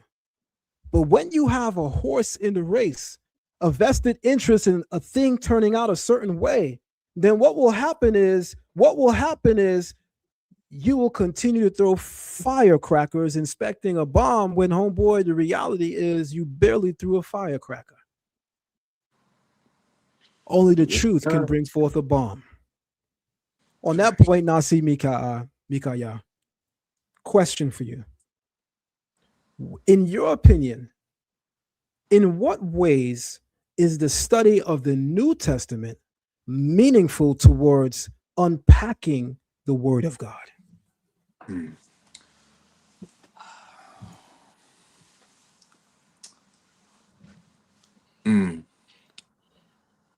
Well, in a lot of our conversation, we mentioned things as far as the Oral Torah, the oral tradition, and I think that, I know that there are teachings in the New Testament, teachings in particular of Yeshua, that align perfectly with oral tradition. This is what it is. Right. You have examples because there's we go to the Sermon on the Mount, people talking about, oh, you look at a woman and you commit adultery. Oh, he adding to it and taking away from the word. Okay. We go to a tractate. Tractate is different sections in the Talmud, right? Kala, right? Which means bride. It basically talks about if you look at a woman with impure intention, it's as if you committed adultery with her. Hold on one moment. I just want to clarify a point. Our good brother, and shout out to this brother. He's a Chicago Israelite. Good brother. Been friends with him online for a very, very long time. Big salute to this brother. He says, to be fair, Zion, Israelites wrote Greek, just like we write English today. We still Hebrews. I totally agree with you. The point that I'm making, good brother, is that coming from the Old Testament community, which is the community that I come from, when they ridicule the New Testament, they literally teach that the opening line The opening page of the New Testament tells you it's the Greek scriptures. That's their talking point. I turned that over on its head to show that, well, the oldest version of the Hebrew Bible we have is also, quote unquote, the Greek scriptures. So I know that the Greek New Testament is still being written by Hebrews, a point that the people who in the Old Testament that make those talking points don't fully understand. I know that. But again, the greater point is, someone once told me, when you point the finger, beware, because there's another finger pointing back at you. Which means when you make statements, you make bold claims, make sure you are sure in the thing that you're saying. Make sure you are steadfast in what you are revealing, or else somebody like me will come right behind you and clean you all the way up. But do continue, Nasi MikaYah. Yeah, so we see that to restate what I said, a lot of times people believe that Yeshua is adding to and taking away from the word, right? They go to things like the Sermon on the Mount and they say, oh, he's talking about you look at a woman and you commit adultery. Oh, he's adding to and taking away from the word. He's saying, but I say unto you. All he's doing is just stating what our ancestors and sages have been saying for centuries, for years, right? When you go to the Talmud, Kala, which means bride, it talks about if you look at a woman with impure intention, it's as if you committed adultery with her. So are our sages wrong or is Yeshua wrong? Which one is it? You know what I'm saying? Because it aligns perfectly. You have another example. In regards to when Yeshua talks about not divorcing a woman, what is it? It's something in regards to not divorcing a woman and you'll cause her to commit adultery. Don't divorce her unless it's an unseemly thing, that type of thing, right? In our tradition, in the Talmud, gitin, which is plural for get, which is like a divorce document, it talks about not divorcing a woman unless it's for something that's actually a valid reason, not Come verbatim on. paraphrasing. So who's wrong? Our ancestors and sages? Yeshua? Because it aligns perfectly. Come You know on. what I'm saying? So he's Come on. not teaching something new. A lot of times they go to the but I say unto you, he's adding to and taking away from the word. All he's saying, he's just restating what our ancestors have been saying for That's hundreds right. of years. That's all he's doing. That's right. And in fact, the style of his teaching reflects what we call midrash. Boom. But you'd have to know the oral tradition to even know that part. A lot of times in our tradition, it'll give different stories and examples, like there was a king, he was walking with his son, the prince, in a garden, and That's it'll right. be this elaborate story, right? That's But right. all in all, in the end, it's just a lesson. It's a teaching. It's something that aligns with the Torah. He spoke the same way, but they'll be Where's like, that oh, style of teaching come from? or tradition. Oral tradition. You see, to an audience that has never read through the full length of the oral tradition, when they see Yeshua teaching and speaking in parables, they think that that's an innovation. They think that that's a very unique and distinct style that he introduced. Well, that style is around since the era of Ezra the priest. It's called midrash. When the rabbis teach, they always teach in the form of parable. And the thinking is, if there's wisdom to share, and there's always wisdom to share, then I am always careful of my audience. And I would never speak a powerful thing, a thing that can spark and evolve true and genuine change, or a thing that could alarm the power structure towards the plans that we have. You see, when prophets spoke in code, they did so because their message of revolution that they have for the community, the message of impending judgment that they have for various nations that we are subjugated under, is certainly not for the hearing of those particular governmental structures. It's for the people to know. So this was given to you, the people, because to you was revealed the mystery to know. This is why the prophets spoke in code. Rather than Jeremiah saying, hey, Babylon's going to fall, he referenced them through what's called the Atbash code, which is Hebrew numerical gematria, and he refers to Babylon as Shishak, because he doesn't want to alarm the power structure, the seat of government, Babylon, that, hey, you're about to fall. So he intelligently, geniusly utilizes a method of interpretation from within the realm of the oral tradition called gematria, a very specific area of gematria called the Atbash code, where the term Shishak is a reference to Babylon. Exactly. And speaking in code or even doing things in code, it's not foreign to our people. It's not a new innovation. Our people have been doing it for centuries. Even in Brazil, right? During chattel slavery, there's a martial arts form called capoeira, right? Come on. And it looks like dance. Our ancestors disguised it as dance so that the slave masters wouldn't think they're trying to rebel and learn how to fight and all these things. You know what I'm saying? So they disguised it as a dance. All in all, they're really teaching martial arts to fight against their oppressors. So this code and presenting things a certain way so that it won't alarm others and all these things, it's not foreign to our people. It's not new. Yeshua isn't doing something that's new. He's been doing something that our ancestors have been doing for hundreds of years. Come on. So, Come yeah. on. That's a very serious point. So we talked about the Oral Torah, what that is, differentiated from the oral tradition. We talked about the Talmud. We talked about the Kabbalah. We're now talking about Yeshua. So let me throw another very powerful question at you to kind of close this conversation on Yeshua, and then we'll close the general discussion on a question relating to Israelite culture and identity in the modern world. Okay. So to surmise my thoughts in this setting, and I can't wait to interview you again. You have a lot to offer, and I thank you again for taking me up on the offer and joining me on the podcast. Thank you very much, Nasi. So to surmise my thoughts and my questions for you on the personality or persona of Yeshua, let me ask you this question. There are some that say that he failed in his messiahship because effectively the Old Testament prophecies reveal that the Messiah is coming to do many things. He didn't do it yet. But there are Big thing they'll say. 3 primary things that he's coming to do.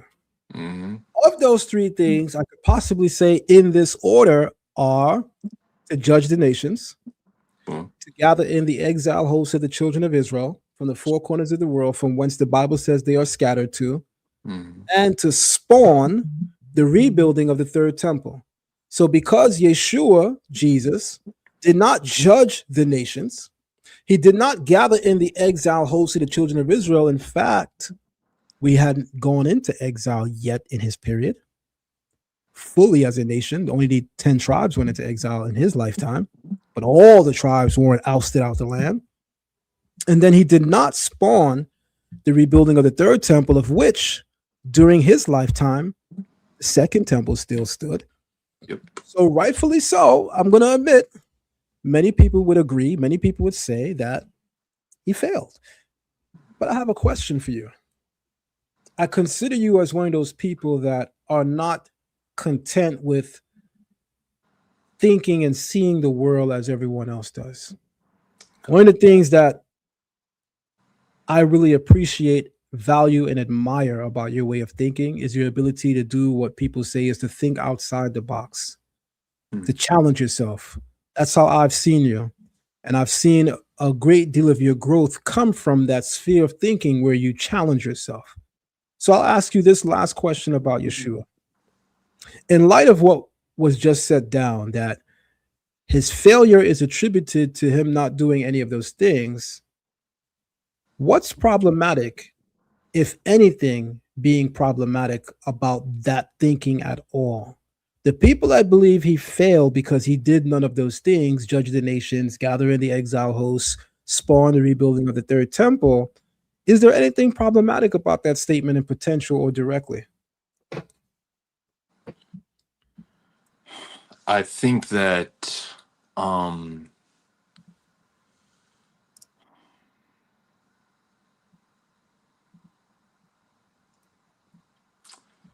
say we really have to read the text. It goes back to what we were talking about, pulling back those layers, right? And really reading, like the Torah, it's not a novel. It's not just some book you pick up at the library and you read from chapter 1 to the last chapter and then you just put it back. That's not what we read. We have to really dissect it, right? In the book of Micah talks about a certain figure, I'll say, and his goings forth are from of old. What does that mean? Mm. Right? Something that's big with reading the Torah is inference and allusion, right? With the A, allusion. And a lot of times Israelites are like, oh, if it's not in the Tanakh, I'm not believing it. Oh, it should be plain. It's simple. The Most High, he doesn't everything is just plain. It's right there. Okay. A lot of times when teaching, when our ancestors wrote things down, there are different things, different methods that were applied there. Inference, allusion. Even, for example, the laws of we sh- there's a prayer that we should be saying every day, the Shema, right? How do we know we're supposed to be saying that every day? Where does it say that? Because I don't see it. But when you read the text, Shema Yisrael, Hashem Eloheinu, Hashem Echad, right? And it goes down and it goes further. And then it talks about us writing it on our gates, it being a sign on our hand, frontlets between our eyes, right? Us saying it when we lie down and when we rise up, that lie down and rise up, it's an allusion to us saying that prayer when we lie down before we go to bed and when we raise up when we it's the daytime, right? So all throughout the text there's allusion and inference, right? But getting back to the thing, when we go to Micah, it talks about a person, their goings forth is from of old, right? What would that then imply? This person has been doing things in this earth, or this figure has been doing things in this earth since the beginning of time, Mm. right? Since the beginning of time. So that would then imply, we could then infer that this person has been here more than once. A lot of Mm. times we talk about, they're a second coming. What? The prophets, when they had to do what they had to do, it was only one time. But this person, they're going forth is from of old. And this Come is the on. person that's being talked about in future time. So how's they're going forth from of old? Unless there's a possibility that they've come more than once, that they're going to come more than once, right? So when it comes to him not doing what the Messiah is supposed to do in his time, I believe everything is just in its time. The Most High, his timing isn't our timing. And it's in us being in such a rush for certain things that we falter. In our tradition, it talks about when the children of Israel were in Egypt, a lot of the tribe of Ephraim, they went out before the time. They thought the exile, they thought it was done. They thought the captivity, it was over. They could leave. They bounced. And sometimes the numbers vary, but thousands of them were done. They died, were killed. And only 10 of them returned because they moved too early. Everything is in its time. Its timing is important, especially with the Most High. Timing is important. Timing is everything. And I do believe that just wasn't that time for those things to, that wasn't that mission at that time. I think, and a lot of times people think he was soft. He wasn't a warrior. Yeshua, he didn't really do anything. But what was happening during that time? What was he fighting against? What was his mission during that time? Who was in power when it came to our people? The Pharisees. The Pharisees wrote the oral tradition, right? Or a lot of it. And they were putting all of these stipulations on the people, basically making the Torah a burden. All these rabbinical decrees, right? What people say are the what do they say? The traditions of men a lot of times, and they put that on Yeshua. Oh, it's the traditions of men and stuff like that, right? but he was speaking against the powers that be, the Pharisees at that time, making the Torah a burden. The Torah is supposed to teach us how to live, how to be free, how to have a sense of freedom. A lot Come of the on. Torah, it teaches us freedom. Why do we even keep the holy days? A lot of it represents freedom, right? Free will. And that's what Yeshua was pushing at that time. That his mission wasn't to free everybody and destroy all these things. That wasn't his mission at that time. You know, um he had to get to the people, us first, That's the right. priests. That's You right. know, even in the nation, when it comes to the Torah, the deep teachings and all these things, it starts with the priests. Are we That's not right. the priests of the nation? Are we not a nation of priests?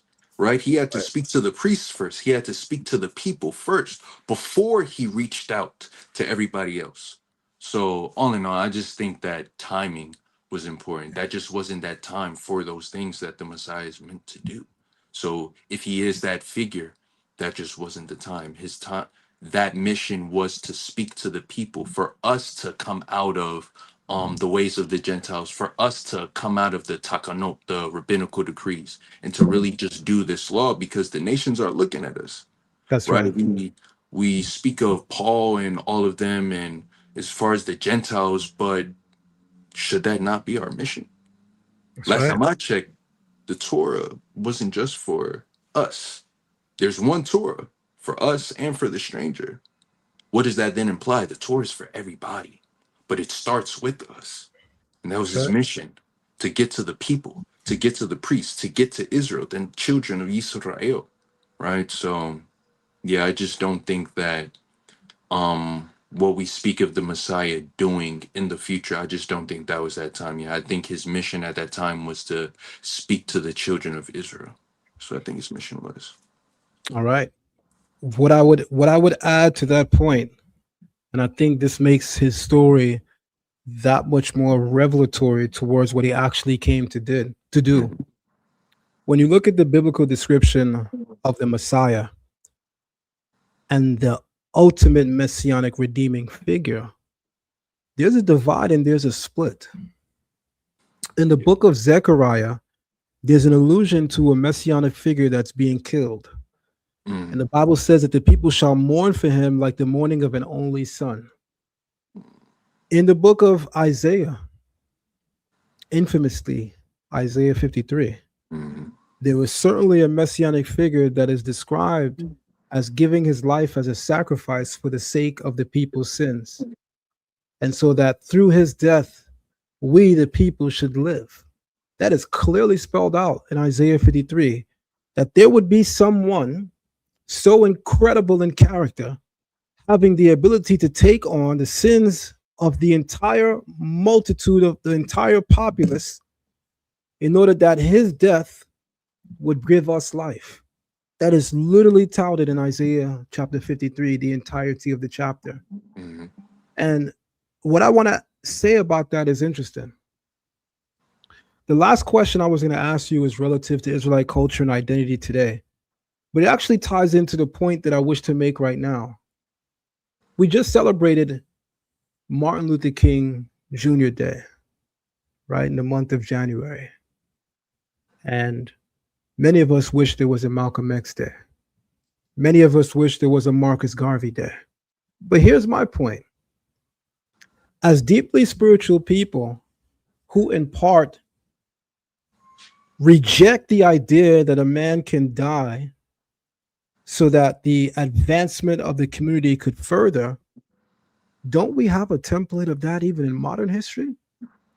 Every meaningful leader we have ever had in this diaspora quite literally gave their life towards the advancement of the people. We saw that with Marcus Garvey and his life work. We saw that with Dr. Martin Luther King Jr. and his life's work. We saw that with Malcolm X and his life's work.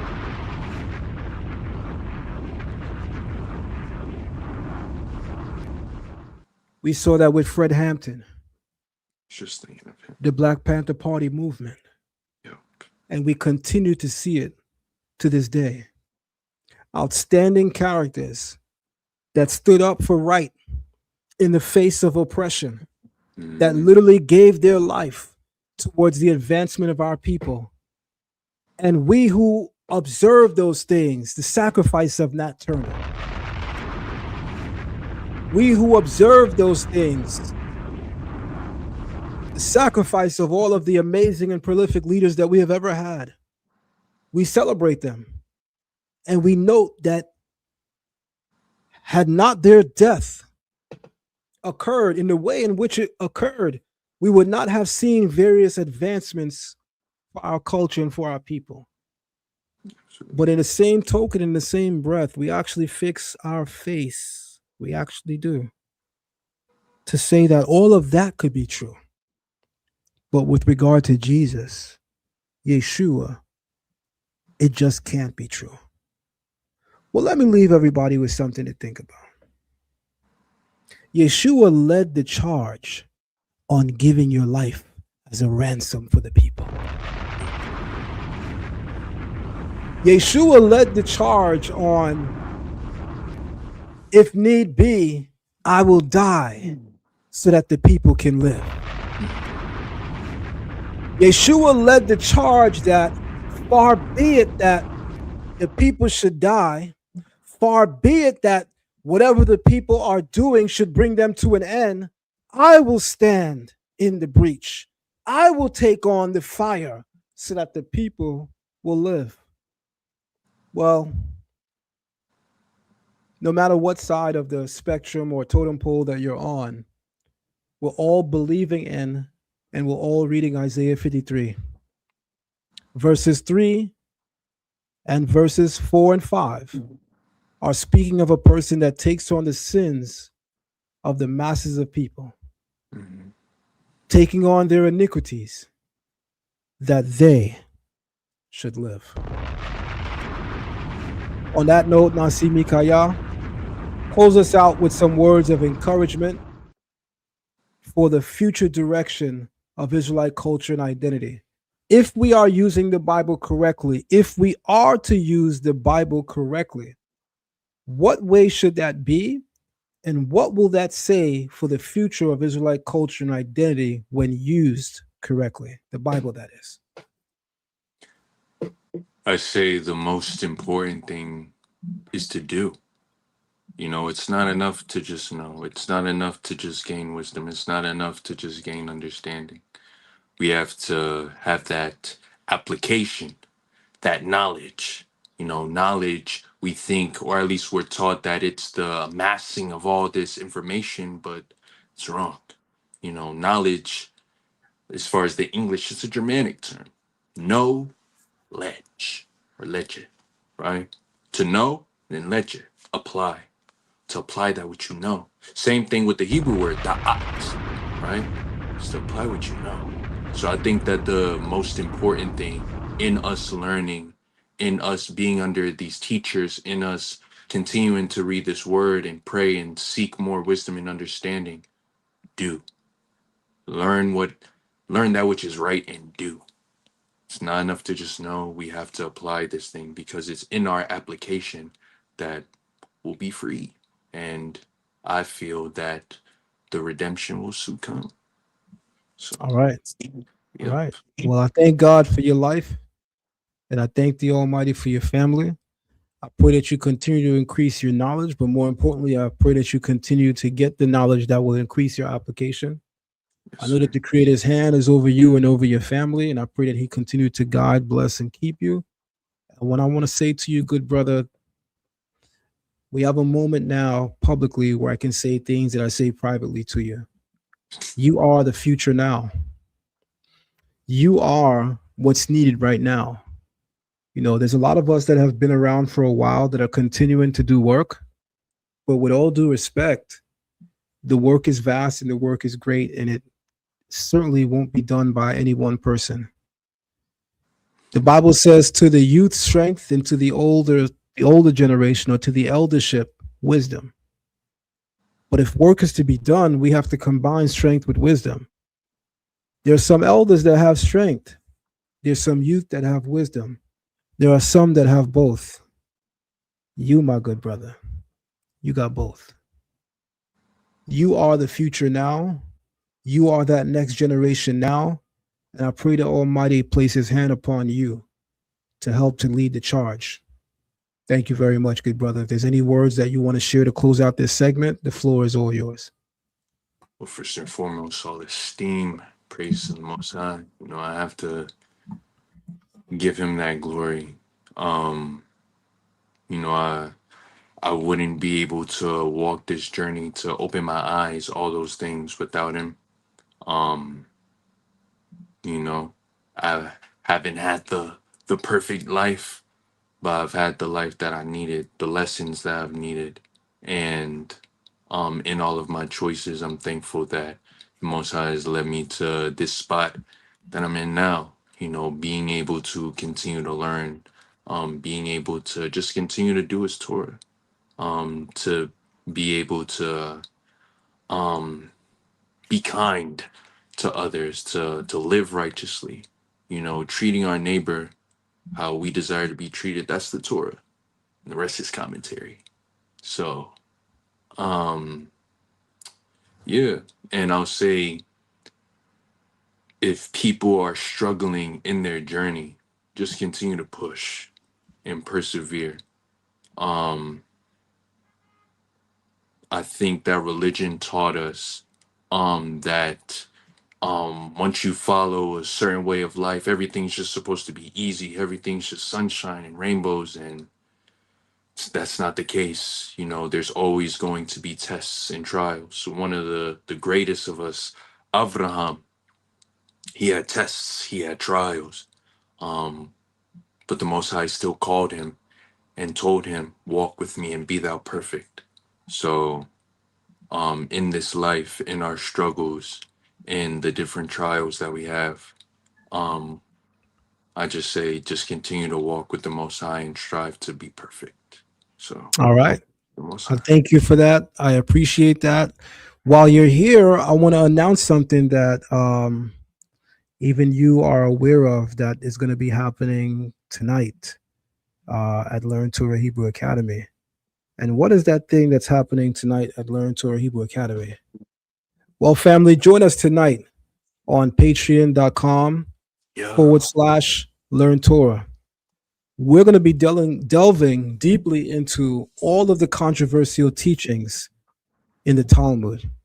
If you've heard the Talmud is this and the Talmud is that, if you heard the oral tradition says this and the oral tradition says that, then I'm going to tell you right now, we have a 40 PowerPoint presentation equipped and ready to go through every single Talmudic controversy in the Hebrew, in the Aramaic, and in the English, which is the language of the Talmud.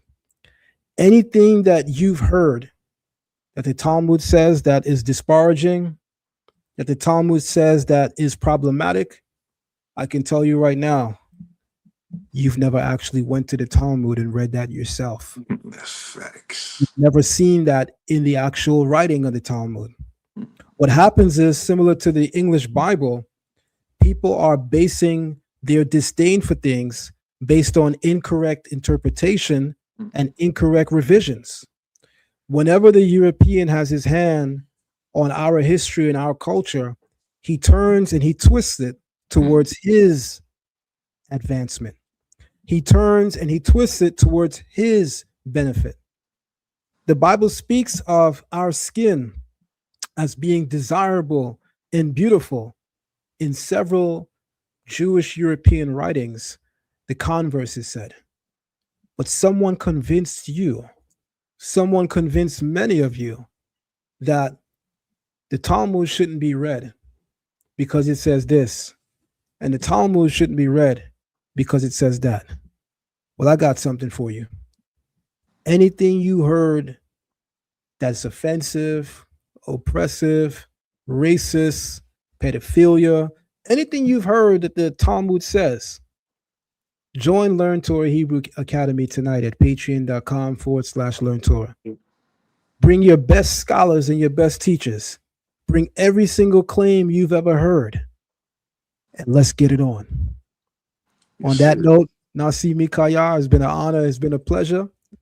And good brother, I look forward to having you again sometime in the near future. Yes, sir. And I'll one more say thing. One more thing. Anybody see Nasi? I did not give myself that title. Me personally, I don't think I've lived up to or have earned said title, but it is something that was given to me by yours truly.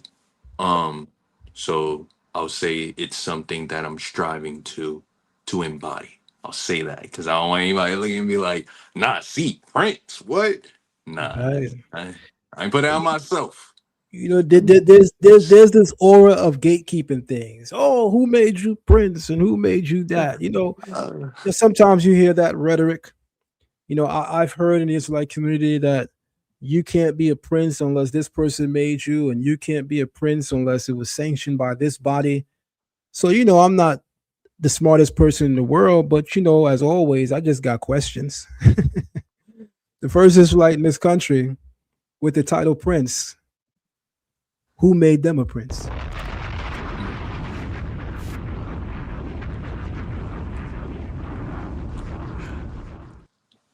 Of leaders and teachers that are carrying various titles, many of them aren't even operating in said titles. When I came up in the Israelite community at a very young age, I had an opportunity to receive some of these titles at a very young age, even as some of my peers received it.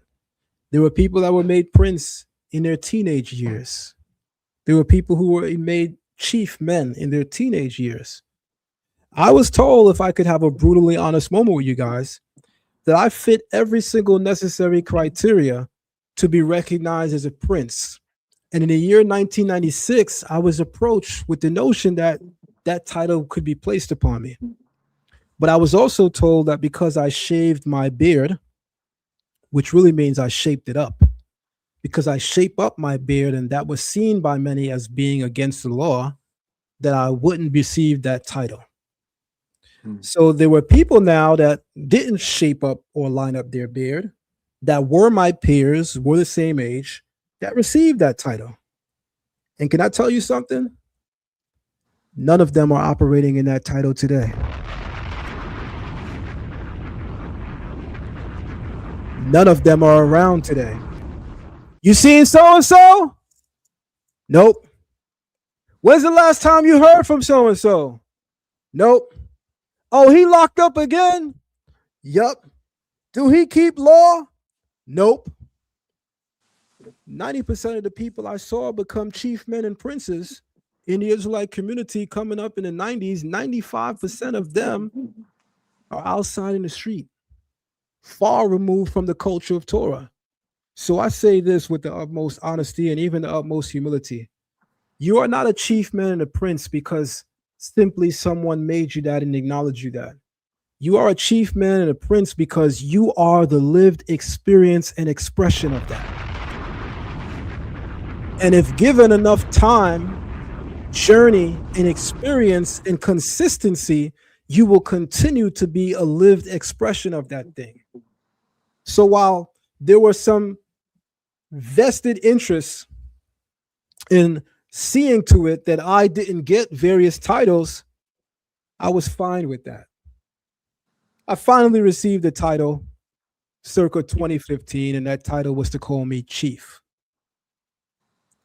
And I also received a title a little earlier than that, and that title was to call me Moreh, teacher. And I respect those titles, and I respect those that gave me those titles. But I also understand that there's politics when it comes to giving titles in the Israelite community. Because, you know, you're not going to get a title that's equal to what I gave so-and-so. And, you know, a chief man is considered not as great as a prince man. And so I'm not sure if I'm going to make Avdiel that. Well, I'll tell you this. While I'm appreciative of any title that I've ever been given, I can effectively say this. The title I've earned from day one in the Israelite community.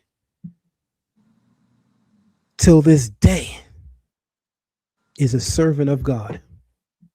And that title is born in my Hebrew name, Avdiel. And no one gave me that, and no one can take that from me. I am a lived expression of that. That does not mean I have been perfect in my journey. That does not mean I haven't fallen in my journey. But if you check the scoreboard, and if you check my journey, through the grace of God, those that were silenced, like myself, those who were put to just be that, we can't make this person too great because they a whole problem. You know, there's a saying in the Bible, the stone that the builders refused have become the chief, pun intended, cornerstone.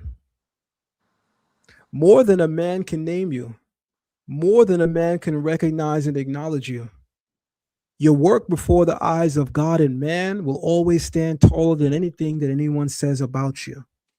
So stay the course and continue to do what you do, and don't do anything for the sake of title, but do everything for the sake of honor, reverence, and glory to the Creator. Keep your head tall. And remember, the stone that the builders refuse will always be the chief cornerstone. When you check the clock, when you check the scoreboard, everyone that was made to surpass me are not here today. Through the grace of God, we winning. All glory to the Father. On that note, let's do this.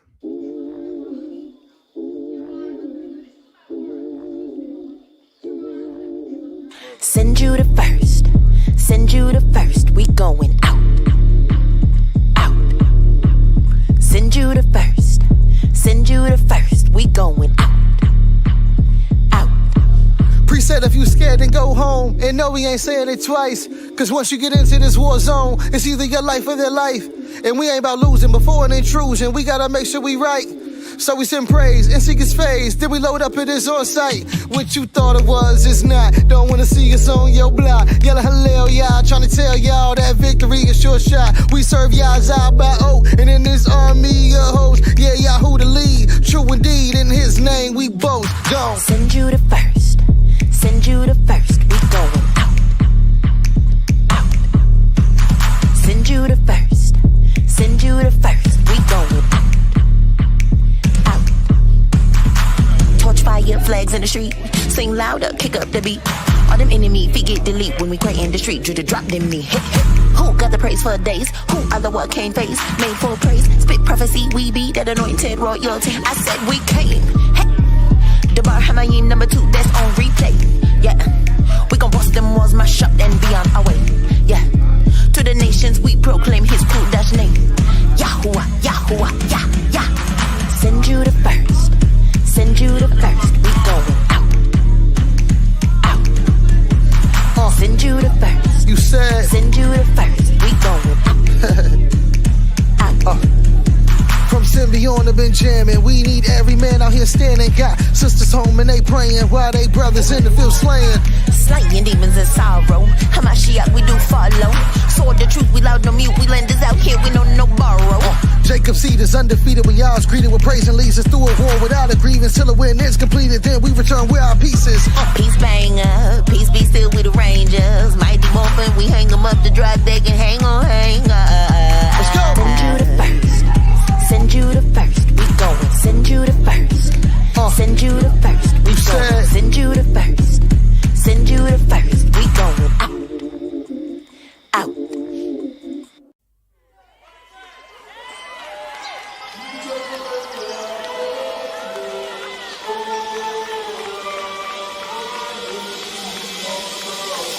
Tearing down idols, and we cutting down poles. We calling back Israel to the hell we know. Throwing out crystals, we don't need these stones. And we ain't no gods, that's a job for y'all. All praise to the Most High. All praise to the Most High, Yahuwah. All praise to the Most High. All praise to the Yah Israel. Tearing down idols, we cutting down poles.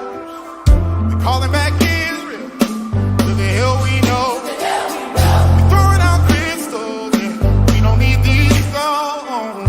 We ain't no gods, that's a job for Yah.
Cutting down poles, we're calling back Israel to the hell we know. We throwing out crystals, we don't need these stones. And we ain't no gods, that's a job for y'all. Everybody help me say all praise. All praise to the Most High. I can't hear you say all praise to the Most High. All praise to the Most High. Hey, all praise.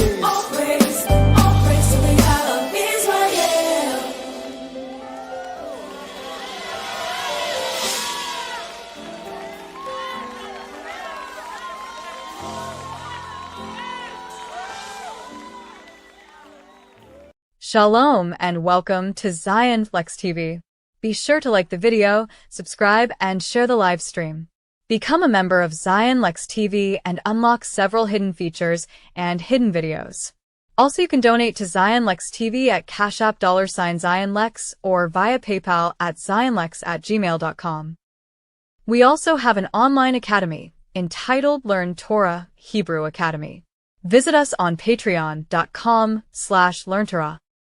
Our Gold tier membership gives you unlimited access to our special event lectures and our special live movie nights.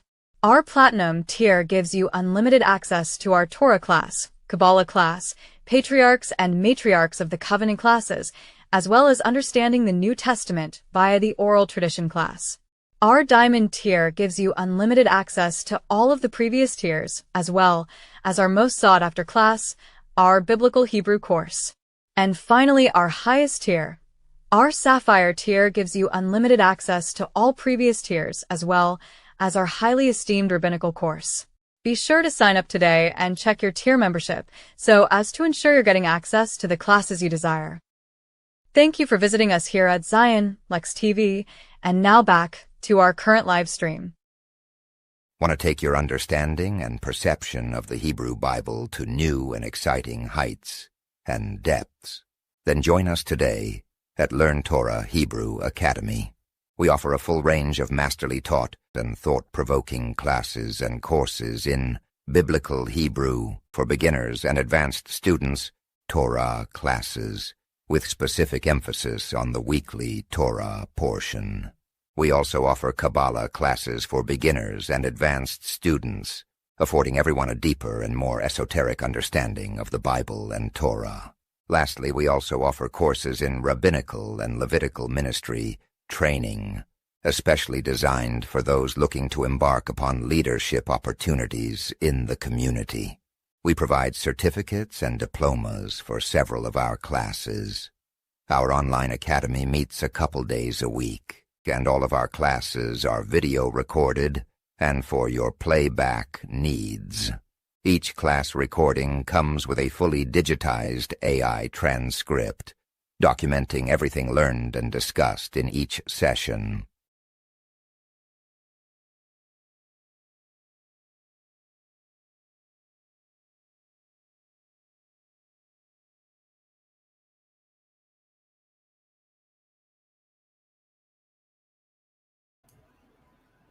Shalom, shalom, family. This is your brother Avdiel Ben Levi, otherwise known as Zion Lexx. Go to Amazon and purchase all of my books.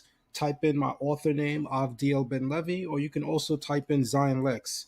There you'll find some of my earliest books and my latest works. It was written and engraved: The DNA of Sound, The Star of David Controversy, Ancient Kemet on Trial, Patriarchs of the Covenant, Matriarchs of the Covenant, and my two foremost books that are critically acclaimed on Amazon, and even one has become a bestseller, and that's going to be the Messiah Codex Volume 1 and Messiah Codex Volume 2. So go to Amazon.com today, type in my name, Avdiel Ben Levi, otherwise known as Zion Lexx, and there you can purchase all of my books. Peace and shalom, family.